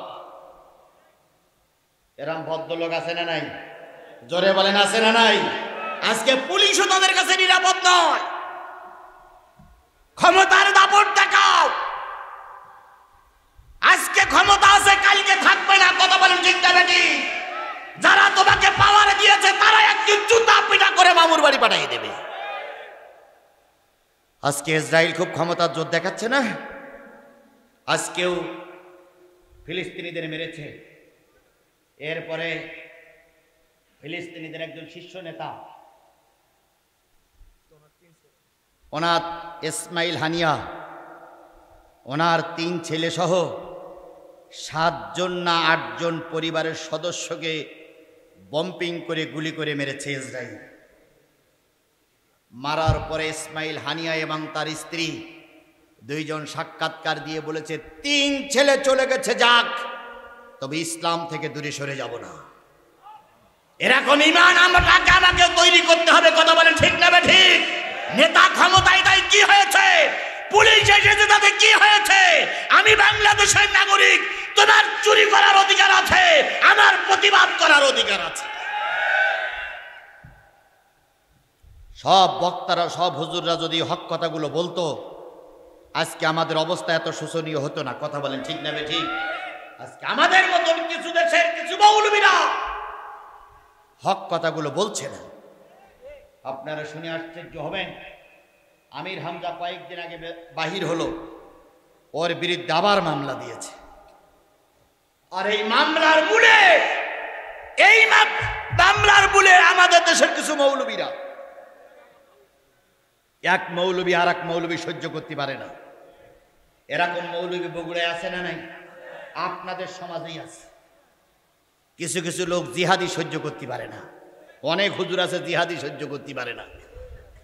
আল্লাহর কসম, আমার যে কাজগুলো, আমার যে দায়িত্বগুলো, ওই দায়িত্বগুলো তুমি পালন করো বগুড়ায়, আমি তোমার বগুড়ার মাটিতে আসবো না। কিন্তু উনি পালন করেন, আর একজন পালন করতে তার ঠ্যাং ধরে টানতেছে, নিচে না, নিচে না, নিচে না। এরা সরকারের 5 আটা গোলাম। কথা বলেন ঠিক না বে ঠিক? আমার মনে হয় আজরাইল আসলে এরা মরবে না। আজরাইল আসলে বলবে সরকারে পাওয়ারে কিছু করলে বলে গুলি করে মারবো। আল্লাহ এ জাতির হেদায়েত দান করুক, সকলে বলুন আমিন।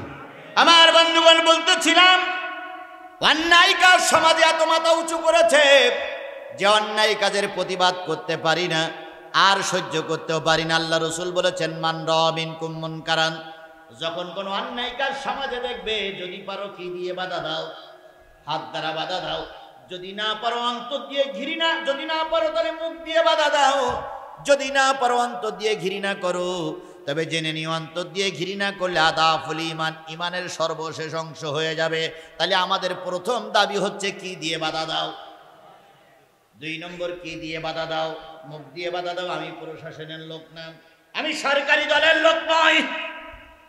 ইহদিনাস সিরাতাল মুস্তাকিমের রাস্তা বলতেছি, কিন্তু কালকে নামাজে বলবেন ইহদিনাস সিরাতাল মুস্তাকিম। আল্লাহর সামনে দাঁড়িয়ে আল্লাহ বলবে সিরাতুল মুস্তাকিমের রাস্তা কি, তুই আন্দাজে কি বলতেছিস? যারা চলে যাচ্ছেন তাদের যদি মুখস্থ হয় চলে যান, আর যদি মুখস্থ না হয় যদি চলে যান, বুঝবা আপনি কোরআনের দুশমন, বুঝবা আপনি সিরাতুল মুস্তাকিমের রাস্তায় থাকতে চান না, তাই আপনি চলে যাচ্ছেন। আপনি ওই শয়তানদের পক্ষে, এই জন্য একটু কথা হচ্ছে আর আপনার পিত্তি জ্বলতেছে। কথা হতেই হবে। কথা বলেন ঠিক যাবে ঠিক? আফজালুল জিহাদ কালিমাতুল হক ইনদা সুলতানুন জায়ের, সবচেয়ে বড় জিহাদ জালেম সরকারের সামনে সত্য কথা বলা। আজকে বহুত হুজুররা এই জিহাদের ধারে কাছে যাচ্ছে না। এই যে দুই মৌলবী আজকে বহস করি, কদ্দুর কি করিস তা আল্লাহই ভালো জানে। বহস করেছে তারাবি 8 টাকা জায়েজ না নাজায়েজ, আর উনি 20 টাকা জায়েজ কি নাজায়েজ তাই করবে। দুই মৌলবীর এদিক জায়েজ নাজায়েজ চলছে, আর শয়তানেরা রাজত্ব করতেছে। কথা বলে ঠিক না ঠিক? চোরের বংশরা ক্ষমতায়, আর তুমি এখানে বাহাস করতেছো। তোমার বাহাসের 1 পয়সা দাম নাই। ময়দানে এসো, বাতিলদের আগে গদির থেকে নামাও, তারপরে ছোটখাটো সমস্যা দূর হয়ে যাবে। জোহরের নামাজ কয় রাকাত? না, 12 রাকাত। এশার নামাজ কয় রাকাত? 17 রাকাত। মাগরিবের নামাজ কয় রাকাত? 7 রাকাত। আপনার 7 রাকাত পড়ার দরকার নেই, 3 রাকাত পড়ুন, তবু আপনি নামাজি হন। এশার নামাজ 4 রাকাত ফরজ, 3 রাকাত বেতের পড়েন, তবু আপনি নামাজি হন। এখন আপনার বলা হলো 17 রাকাত পড়ছে, ওরে বাপ রে বাপ! 17 রাকাতের কথা শুনে কাপড় খুলে মাইল দৌড়, লাভ হইল কি? আপনি 17 রাকাত না পড়ে 4 রাকাত পড়েন, তবু আপনি নামাজি হন। কিয়ামতের দিন নামাজি জান্নাতে যাবে, বেনামাজিরা কোথায় যাবে? আপনি নামাজি হন, আপনি নামাজি হন, আপনি নামাজি হন। আমলিগ করেন করেন, নামাজি হন। বিএনপি করেন, নামাজি হন। জাতীয় পার্টি করেন, নামাজি হন। জামাত ইসলাম করেন, নামাজি হন। তাবলীগ করেন, নামাজি হন। কারণ ইন্নাস সালাতা তানহা আনিল ফাহশাই ওয়াল মুনকার, নিশ্চয়ই নামাজ সকল প্রকার অন্যায় কাজ থেকে তাকে কি করে? বিরত রাখা। আল্লাহর কথাটা ফাউল নয়। এই জন্য সকলের কাছে দাবি, নামাজি হন, নামাজি হন। অন্যায় কাজ থেকে দূরে থাকুন, খারাপ কাজ থেকে দূরে থাকুন। প্রকাশ্য অন্যায় কাজ করা যাবে না, গোপনে অন্যায় কাজ করা যাবে না। কে নিষেধ করেছে? ওয়ালা তাকতুলুন নাফসুল্লাতী হারামাল্লাহু ইল্লা বিল হক। অন্যায়ভাবে কাউকে হত্যা করো না, অন্যায়ভাবে কাউকে হত্যা করো না। কারণ অন্যায়ভাবে যদি কাউকে হত্যা করা হয়, ওর যে পাপ থাকে সেই পাপগুলো সব তোমার আমলনামায় লেখা হয়। ইসরাইল মনে করতেছ, ইসরাইল মনে করতেছ, ইসরাইল মনে করতেছ যে নেতারে মেরে বাহাস করলো, উত্তর সমর্থক উভয় সমর্থক বিজয়ী। ইসলামের কি উপকার হলো? বাহাস শেষ, দুইজন তারাবি নিয়ে বাহাস করলো, উভয় সমর্থক বিজয়ী। ইসলামের কি উপকার হলো? ইসলামের উপকার হলো এই যে তারাবি 20 টাকা তো পড়া যাবে, 8 টাকা তো পড়া যাবে। আল্লাহ ওদের দুইজনকে আগে হেদায়েত দেখ। ওই যে দুজন বাহাস করেছে, ওই দুজনকে আগে আল্লাহ কি করুক? হেদায়েত দেখ। আল্লাহ ওদের পরে রহমত করুক। ওদের দ্বারা আমরা কিছু আশা করতেছি। কথা বলেন ঠিক না বেঠিক? কথা যেটা বলতেছিলাম সেটা হলো, আমার ভাইয়েরা, কত যেটা বলতেছিলাম সেটা হলো, অন্যায়ভাবে কাউকে হত্যা করো না। আজকে অন্যায়ভাবে আলেমদের মারতেছো, আলেমদের বিরুদ্ধে ফাঁসির কাজটা তৈরি করেছো। জেনে নিও, জেনে নিও যে ফাঁসি আলেমদের জন্য তৈরি করেছো, ওই ফাঁসি একদিন তোমার জন্য অপেক্ষা করতেছে।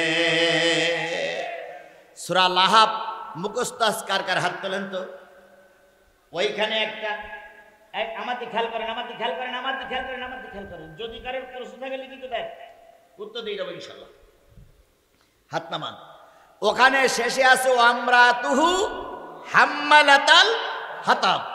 আল্লাহ বলতেছে শুধু আবু লাহাব একলা ধ্বংস হয়নি, তার স্ত্রীও কি হয়েছে? ধ্বংস হয়েছে। ওই স্ত্রী কিন্তু একটা ফাঁসি বানাইল। আবু লাহাবের স্ত্রীর নাম কি বলেন তো? উম্মে জামিল। উম্মে জামিল একটা ফাঁসি বানাইলো। ফাঁসি বানাইয়ে ওই ফাঁসিটা ঝুলাতে চাইছিল কার গলায়? নবীর গলায়। ফাঁসিটা বানালো, ফাঁসি বানায় খেজুরের ডাল দিয়ে, পাতা দিয়ে ফাঁসি বানায় পাহাড়ের চূড়ার পরে বসে ফাঁসিটা ঝুলাই দিল নিচে। ঝুলাই দিয়ে বলতেছি, এই রাস্তা দিয়ে মুহাম্মদ যাবে, ফাঁসি ধরে মারবো, টান চলে যাবে হিন্দুস্তান। ফাঁসি তৈরি করে আনন্দ করে আর কয় মুহাম্মাদের মারবো, মুহাম্মাদের মারবো, মুহাম্মাদের মারবো। এই চিন্তা ভাবনা করে উম্মে জামিল বসে আছে। কিছুক্ষণ পরে দেখা গেল নবীও আসে না, উম্মে জামিলের আশা পূরণ হয় না। হঠাৎ করে উম্মে জামিল চিন্তা করতেছে, ফাঁসিটা আমার গলায় দিয়ে দেখি এই ফাঁসিটা আমার গলায় ঝোলে কিনা, ফাঁসিটা আমার গলায় ঢোকে কিনা, ফাঁসিটা আমার গলায় ঢোকে কিনা। এইবার ফাঁসিটা গলায় দিয়ে আনমন হয়ে বসে আছে, এটা তন্ত্রা মতন আসলো। আল্লাহ বললেন, জিবরিল পাথরটা নাড়া দাও। শয়তান বুড়ি অনেক দূরে গিয়ে গেছে। পাথর ধরে না, পাহাড় ধরে নাড়া দিল, বুড়ি হাসকাটানে নিচে পড়ে গেল, বুড়ির গলায় ফাঁসি।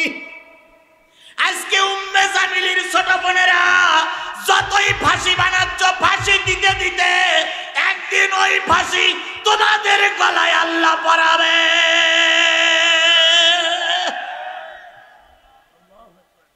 আল্লাহ সেই দিনটারে কবুল করুক। আরো জোরে বলেন আমিন, আরো জোরে আমিন। খালেদা জিয়াও মা, প্রধানমন্ত্রী আপনিও মা। কি আপনি ঈদের আনন্দ করলেন আর খালেদা জিয়ারে ভিতরে রাখলেন? খালেদা জিয়া কি দোয়া করতেছে কে জানে? আল্লাহ জানে। আজকে যে দুর্দশা হয়েছে, ওই দুর্দশা আর একজন মার হোক, এটা আমি চাই না, কিন্তু অনেক সময় তো হতেও পারে। কি হতে পারে না? হতে পারে না। আজকে আপনি আমারে মারতেছেন, আমার বিরুদ্ধে মিথ্যা মামলা দিয়েছেন, আমাকে ঘর ছাড়া করেছেন, আমার সন্তানকে ডেকে নিয়ে মাঠের মাঝখানে গুলি করে বলতেছেন ক্রস ফায়ারে মারা গেছে। আমার সন্তানের রক্ত শুকানোর আগেই আপনার ছেলে চার রাস্তায় পড়ে থাকবে, চার মাথায় পড়ে থাকবে, উঠানোর মতো লোক খুঁজে পাওয়া যাবে না।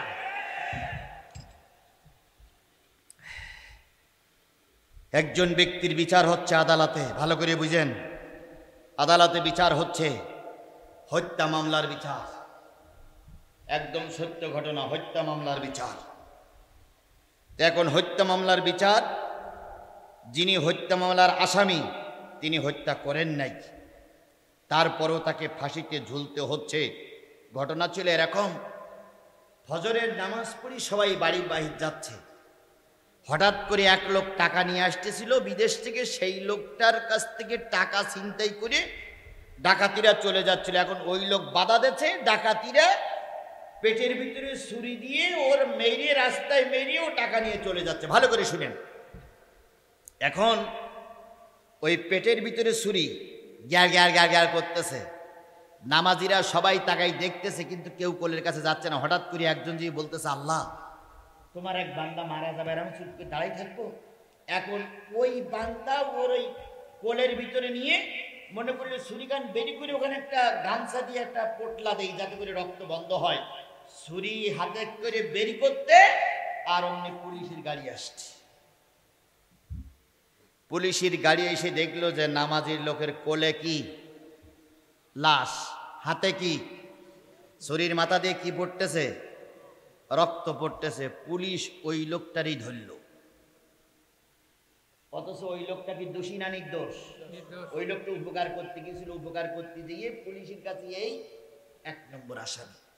এখন এই যে অনেক লোক দেখতেছে, কেউ সাক্ষী দিচ্ছে না। এখন 3 তালার পরে, ফজরের নামাজের পরে একজন পায়চারি করে বেড়াচ্ছিলেন, উনি ওই জটলা অবস্থা থেকে 3 তালার থেকে সবকিছু দেখতেছে। তখন তো ভিডিও নেই, 3 তালার থেকে দেখতেছে। দেখলো যে ডাকাতিরা মেরে চলে গেল, আর একজন নামাজি ব্যক্তি এসে ওই ব্যক্তির উদ্ধার করলো। উদ্ধার করার পরে ছুরিটা বেরিয়ে উপকার করতে গেছে, পুলিশ এসে এর দেখলো যে এর হাতে ছুরি, এর কোলে লাশ।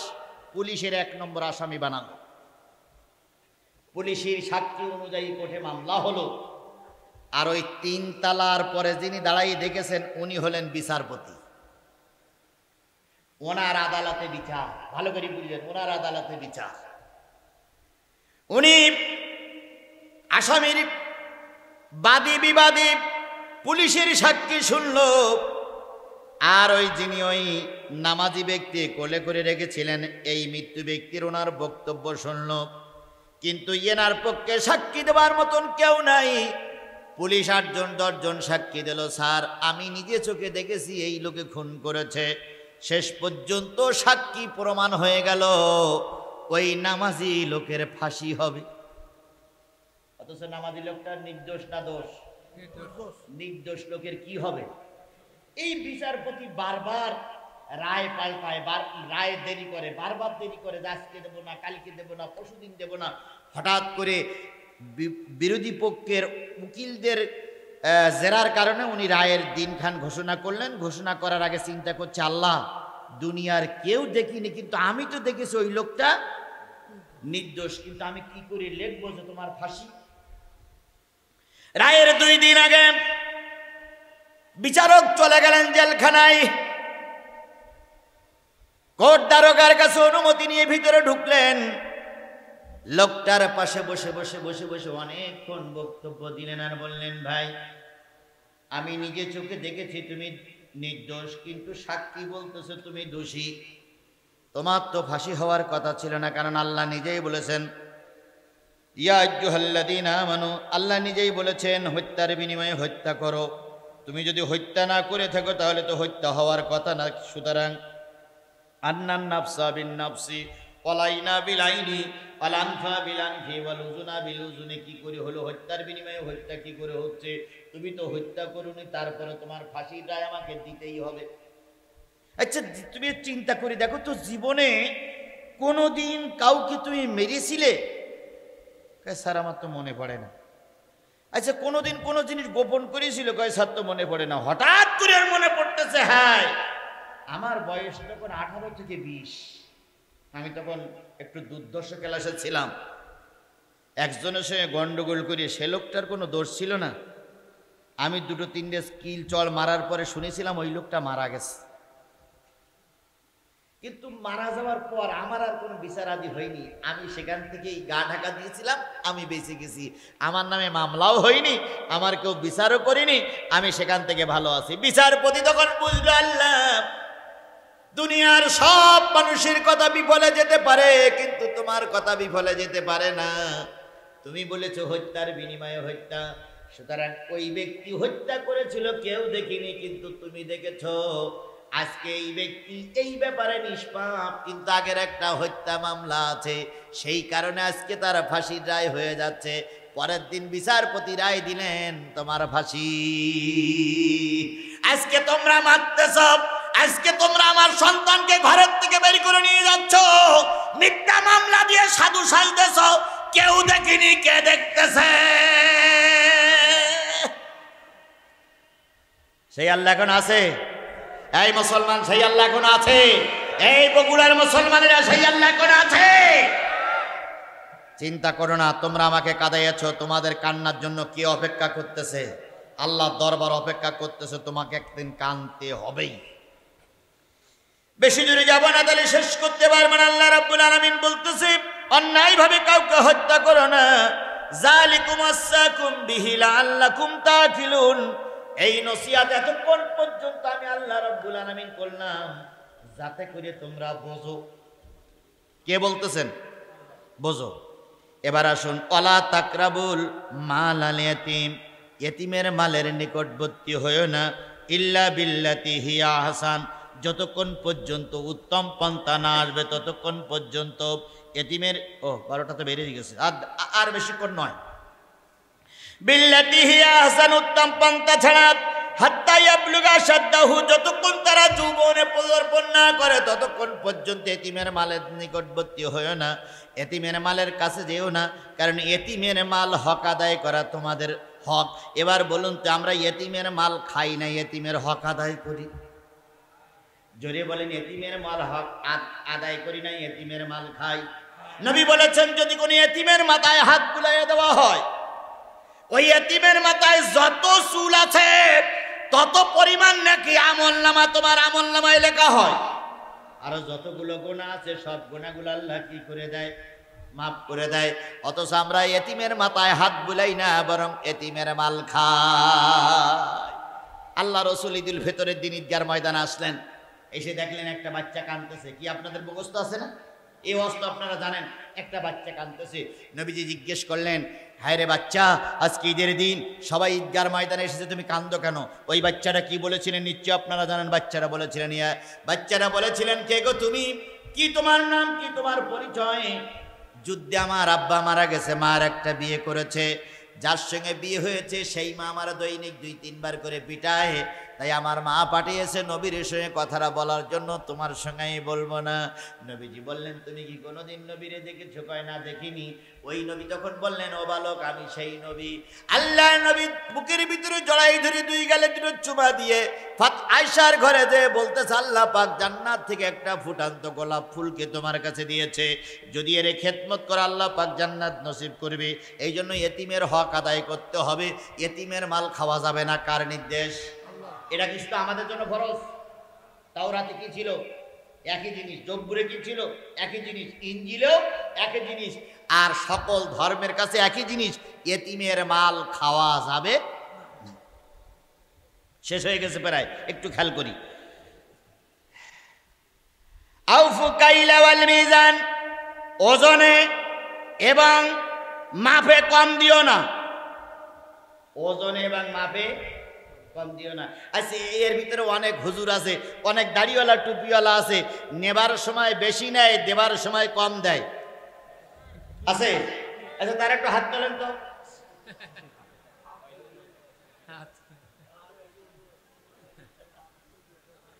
আচ্ছা ভাইজান, নেবার সময় বেশি নেয়, দেবার সময় কম দেয়, কারা কারা হাত তোলেন?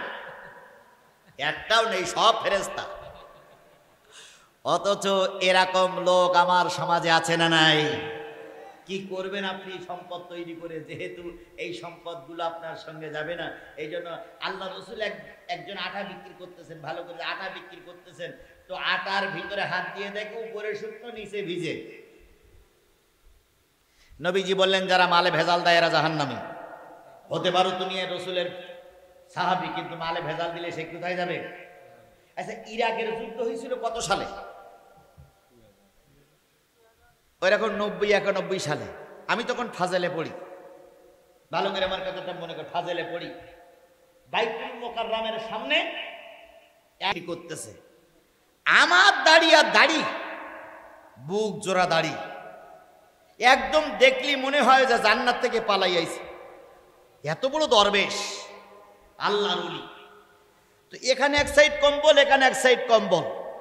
তা মুসল্লিরা আসরের নামাজ পড়ে বেরিয়েছি। আমরাও ওই সিলেটে গেছিলাম, ওখান থেকে আমি যখন যশোর আলিয়া ছাত্র বেরিয়ে আসছি, বেরিয়ে এসে কম্বল বিক্রি করা দেখতেছি। এখন এক লোক এসে নামাজে এসে বলতেছে, আচ্ছা কম্বল কত? তো বলতেছে তখন 80 টাকা দাম। চাচা 60 টাকা হবে না? হয় না। তো ওই লোক চলে যাচ্ছে, চলে যাইয়ে খানিকক্ষণ পরে এসে বলছে, চাচা 60 টাকা হবে না? চাচা বলতে, 60 টাকা যদি বিক্রি করি আমার 1 টাকাও লাভ হবে না। তো তুমি যখন নামাজের পরে পয়লা খদ্দের নাও, কেন? চলে গেছে। আর একজন এসে ওই একই কম্বলের লাইনতে ধরে বলতে, চাচা কম্বল কত? কই 90 টাকা।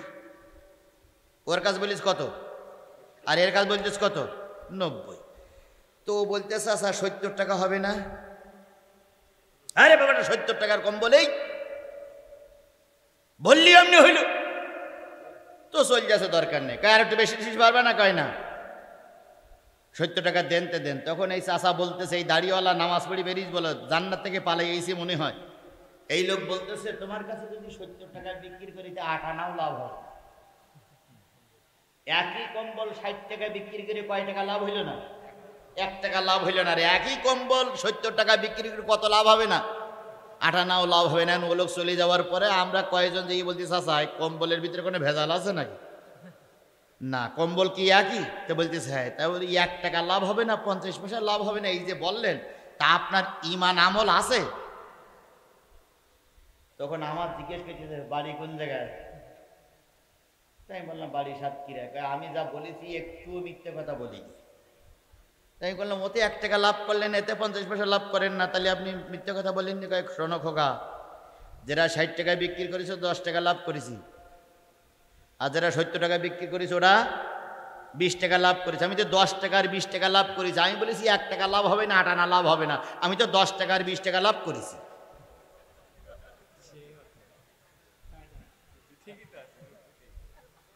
আমি তখন আকাশের দিকে তাকাই, বলতে, আল্লাহ শয়তানের গালাগাল দেই কেন আমরা? আজ তো শয়তান তো এখানে বসে আছে। এরকম শয়তান আমাদের ভিতরে আছে না নাই? এই জন্য আল্লাহ রাব্বুল আলামিন বলেন, যেই ধর্মের লোক হও যেই জাতি গোষ্ঠীর লোক হও, বিচার সময় কম দিও না, নেবার সময় বেশি নিও না, ইনসাফপূর্ণ বিচার করো। এবার তোমরা মনে করতেছো কম দিলে আর বেশি নিলে লাভ হয়ে যাবে। না না না, ওয়াফু কাইলাল মিজান বিল কিসতি লা নুকাল্লিফু নাফসান ইল্লা উসওয়াহা। জেনে নিও সাধ্যের অতিরিক্ত কিছু আল্লাহ তোমাদের উপরে চাপাইয়ে দেবে না। এই জন্য ঠিক মতন কাজ করো। শেষ নসিহত হয়ে গেছে, ওয়াইস কুলতুম ফাদিলু ওয়ালাউ কানা যাল কুরবা। আল্লাহ বলতেছে আজকে বগুড়ার মৌলবীদের বলি, দেশের মৌলবীদের বলি, বড় বড় পীর মাশায়েখদের বলি, তোমরা আমার বিরুদ্ধে সমালোচনা করো, তোমরা আমার বিরুদ্ধে কথা বলো, জিহাদিয়া তো গরম কথা বলে কেন?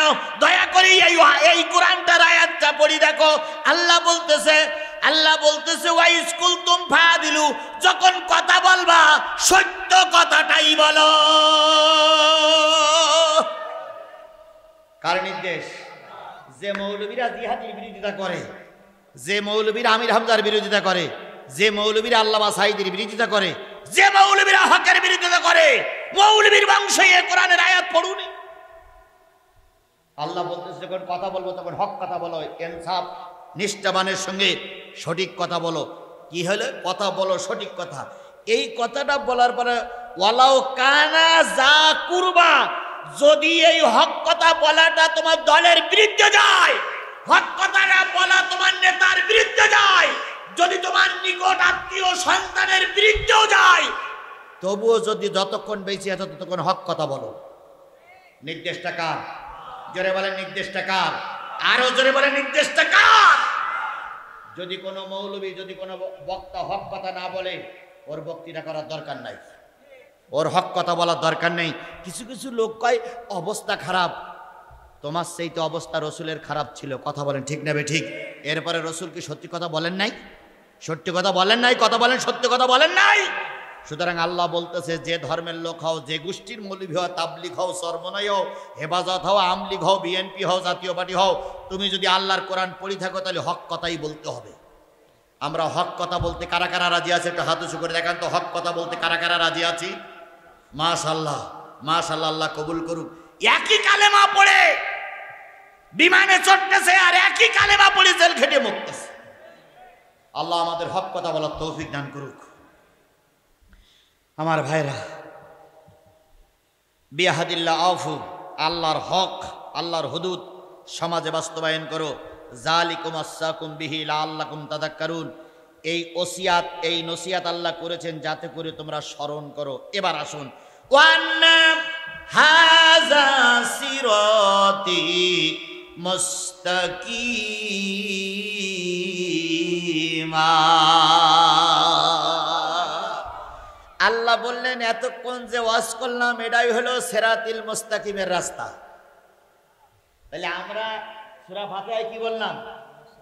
ইহদিনাস সিরাতাল, হে আল্লাহ আমাদের সরল সঠিক পথে চালাও। আল্লাহ বলতেছে যে ওয়াজগুলো আমি এতক্ষণ ধরে করলাম, ওয়ান্না হাযা সিরাতি মুস্তাকিম, আহেদ মুতাকাল্লিমের শিকা, এটাই হলো আমার সিরাতুল মুস্তাকিমের পথ। উপরে যে 10টা নসিহত করলাম, এই 10টা হলো সিরাতুল মুস্তাকিমের রাস্তা।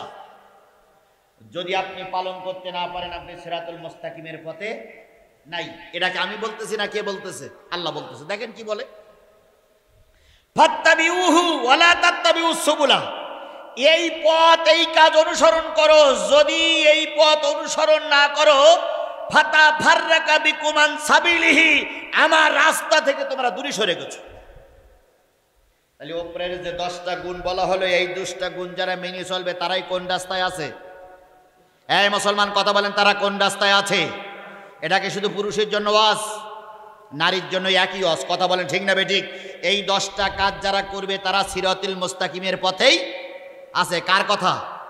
আর এই পথ থেকে যারা দূরে সরে যাবে, এই 10টা কাজ যাদের ভিতরে থাকবে না, তারা আল্লাহর পথ থেকে দূরে সরে গেছে।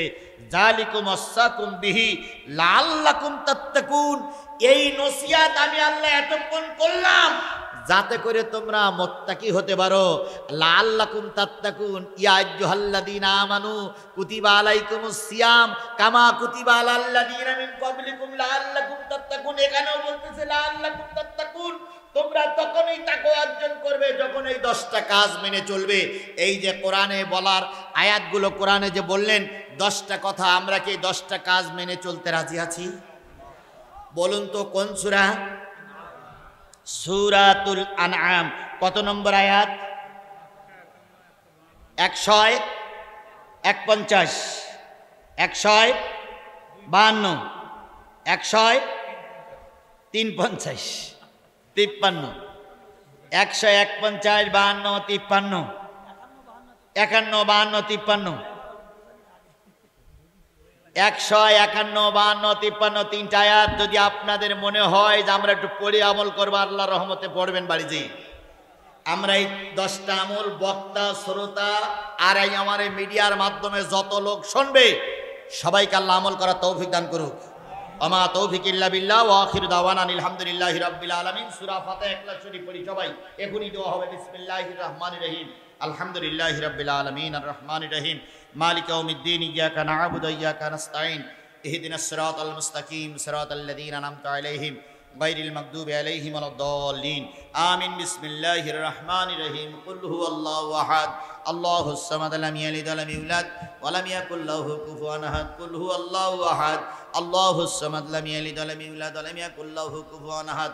সকলে মিলে বলুন আস্তাগফিরুল্লাহ রাব্বি মিন কুল্লি জামবে ওয়া আতুবু ইলাইহি, লা হাওলা ওয়ালা কুওয়াতা ইল্লা বিল্লাহিল আলিয়্যিল আযীম।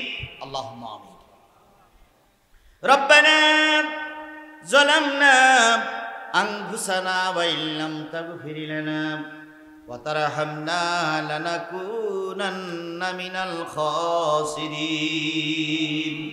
রব্বানা ইন্নানা আমান্না ফাগফির লানা যুনুবানা ওয়া কিনা আযাবান নার। আল্লাহুম্মা রাব্বিরহামহুমা কামা রাব্বায়ানি সগীরা অকুর রাব্বিরহামহুমা কামা রাব্বায়ানি সগীরা। মহিয়ান গরিয়ান সর্বশক্তিমান আল্লাহ, তুমি তোমার কুদরতি নয়নে আল্লাহ এরুলিয়ার এই মাঠে তাকায়া দেখো, শত শত মুসলমান 1 মাস রোজা ব্রত পালন করেছি। রোজা শেষে গতকাল ঈদের ময়দানে সবাই মিলে ঈদ উদযাপন করেছি। উদযাপন করার পরের দিন আল্লাহ হাজারো ব্যস্ততা পিছনে ফেলে রেখে আসরের নামাজের পর থেকে তোমার পাগলের আসতে শুরু করেছে। দেখতে দেখতে দেখতে দেখতে কখন জানি 12টার কাঁটা পার হয়ে আরো 10-15 মিনিট 20 মিনিট হয়ে গেছে। দীর্ঘ সময় ধরে ধরে আল্লাহ সূরা আনআমের কয়েকটা আয়াতের পরে আলোচনা হলো, শুনলাম, বুঝলাম। দয়া করে আমাদের সিরাতিল মুস্তাকিমের পথে পরিচালিত হওয়ার তৌফিক দিয়ে দাও। এই মাহফিলের ইন্তেজাম যারা করলো, শোনার জন্য যারা আসলো, বলার জন্য আমরা যারা এসেছিলাম, আর এই মাহফিলে যুবকদের উৎসাহিত করার জন্য যারা টাকা দিল, পয়সা দিল, সময় দিল, শ্রম দিল, মেধা দিল, কথা দিল, কিয়ামতের দিন মুসিবতের কালে এই মাহফিল আমাদের সকলের নাজাতের জরিয়া বানায়া দিও। গভীর রজনীতে হাত তুলেছি আল্লাহ, কত লোকের মা নাই, কত লোকের বাবা নাই। গত ঈদে মাকে নিয়ে ঈদ করেছিলাম, বাবাকে নিয়ে ঈদ করেছিলাম। এই দেশে দেখলাম ঈদ করে বাড়ি গেলাম, বাবার খাটের পরে বাবা নাই, মায়ের খাটের পরে খাট আছে, মা নাই। মায়ের পাড়ের বাটাটা পড়ে আছে, চশমাটা পড়ে আছে, কিন্তু মা নাই। ও আমার রব, ও আমার আল্লাহ, পৃথিবীতে সবচেয়ে আপনজন হলো মা, পৃথিবীতে সবচেয়ে আপনজন হলো বাবা। সেই বাবা মা যার কবরের ভিতরে মন মন মাটি বুকে করে নিয়ে 4 দেওয়ালের ভিতরে আটকা পড়ে গেছি আমি মুসাফির। শত শত আলেম ওলামাদেরকে নিয়ে, হাফেজে কোরআনদেরকে নিয়ে, আমার এই মঞ্চে অনেক অনেক বড় বড় আলেম ওলামাদেরকে নিয়ে হাত তুলেছি রে মাবুদ। বাবাবের কবরগুলো তুমি জান্নাত দিয়ে ভরপুর করে দাও। আমি যখন ছোট ছিলাম, রাতে জ্বর এসেছে, সারা রাত মা মাথার কাছে বসে, বাবা মাথার কাছে বসে চৌকিদারের ভূমিকা পালন করেছে। একটু জ্বর যখন বেশি এসেছে, মা তখন ভিজা কাপড় দিয়ে মাথাটা মুছাই দিয়েছে। আমার যখন চোখটা লাল হয়ে গেছে, মা তখন বুকের ভিতরে জড়ায় ধরে বলতেছে, খোকার বাবা তাড়াতাড়ি ডাক্তার নিয়ে এসে, নতুবা আমার খোকা কিন্তু কষ্ট পাচ্ছে। ও আমার রব, আমার আল্লাহ, সারা রাত জেগে জেগে যে মা যে বাবা চৌকিদারের ভূমিকা পালন করেছিল, আল্লাহ গালের শক্ত খাবারগুলো নরম করে করে আমারে খাওয়াইছিল। সন্তান বাড়ি আসবে, ঈদের দিন বাড়ি আসবে, আসতে দেরি হচ্ছে, সকলের চোখে ঘুম এসে গেছে। জনম দুঃখিনী মার চোখে ঘুম আসে না। ওই মা যার দুনিয়ার থেকে বিদায় হয়ে গেছে, আল্লাহ তারা ছাড়া মার ব্যথা কেউ বুঝবে না রে মাবুদ। দয়া করে মা হারা সন্তানগুলো আমরা হাত তুলেছি, আমাদের মা জননীর মাফ করে দাও। আমরা যারা বাবা হয়েছি, ঈদের দিন সন্তান বলল, আব্বু আমার একটা জামা কিনে দাও। যতক্ষণ সন্তানের জামা কিনে না দিতে পেরেছি, ততক্ষণ মনে শান্তি লাগে না। আল্লাহ যারা বাপ হয়েছে, আল্লাহ বাপ যাদের বিদায় হয়ে গেছে, প্রত্যেক বাপকে তুমি ক্ষমা করে দাও। আল্লাহ দাদা দাদি নানা নানি আত্মীয় স্বজন মাতৃকুলে পিতৃকুলে শ্বশুর কুলের মানুষগুলোর আল্লাহ তুমি মাফ করে দাও। বিশেষ করে আল্লাহ মঞ্চে বসে আছেন অনেকে, আল্লাহ অনেকের আপনজন চলে গেছে। কাজী সাহেবের স্ত্রী বিদায় হয়ে গেছে, তারই সন্তান আজকে মাহফিলের তৃতীয় বক্তা। ও বাবু আমিরুর রাশিদিনকে তুমি জগৎ বিখ্যাত বক্তা বানায়া দাও। আল্লাহ সে তো আমার সাথেই থাকে, আল্লাহ জিহাদি হকের পথে থাকে, সব হকের পথে থাকে, তুমি তাকে কবুল করে নাও। মাবুদ ইতসাবিল্লাহ ভাই হকের পক্ষের একজন কান্ডারি, হকের পক্ষে দাওয়াত করা যতগুলো আলেম আছে, তিনি একজন নির্ভীক আলেম। আল্লাহ তারপরে তুমি করুণা করো, দয়া করো, তার এলেম বাড়ায়া দাও, তার কণ্ঠস্বরটা ভালো করে দাও। আল্লাহ তার দ্বারা সমাজের উপকার হয় এমন কিছু কথা বলার তৌফিক দিয়ে দাও। মুরব্বী আমার পাশে বসা, কত রকমারি খাবার যে তিনি খাওয়ালেন, সব বলে শেষ করা যাবে না। আল্লাহ তারই সন্তান আলামিন যতগুলো মাহফিলে যাই, সবার আগে আলামিনকে পেয়ে যাই। আলামিনের কিছু না কিছু হাদিয়া প্রতি মাহফিল আমার জন্য থাকে। আজকে আলামিনের দুইটা সন্তানকে নিয়ে দোয়া করে গেলাম, দুইটা সন্তানকে তুমি কোরআনের হাফেজ বানায়া দাও। আল্লাহ দুইটা সন্তানকে তুমি কোরআনের হাফেজ বানায়া দাও। কোরআনে হাফেজ বাপ হতে পারে আলামিনকে সে তৌফিক দান করে দাও। মুরব্বী এখন বিদায়ের পর্ব পড়ে গেছে, আল্লাহ তুমি দয়া করে ঈমান সহকারে বিদায় নিতে পারে তৌফিক দিয়ে দাও। আল্লাহ হজ করেছে, তার হাজী হিসেবে কবুল করে নাও। পাশে আছে মাদ্রাসার শিক্ষক, মাদ্রাসা কমিটির সভাপতি সহ অনেক আপনজনেরা আছে, সবাইকে আল্লাহ তুমি কবুল করে নাও। ও বাবু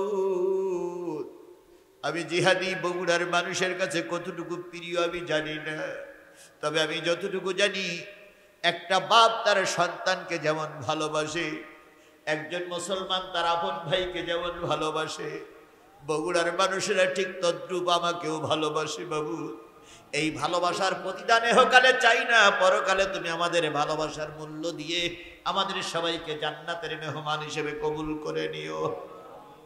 আল্লাহ তাআলা যত মা বোন আজকের মাহফিল শুনতেছে, সব মা বোনকে এই 10টা জিনিস আমল করার তৌফিক দিয়ে দাও।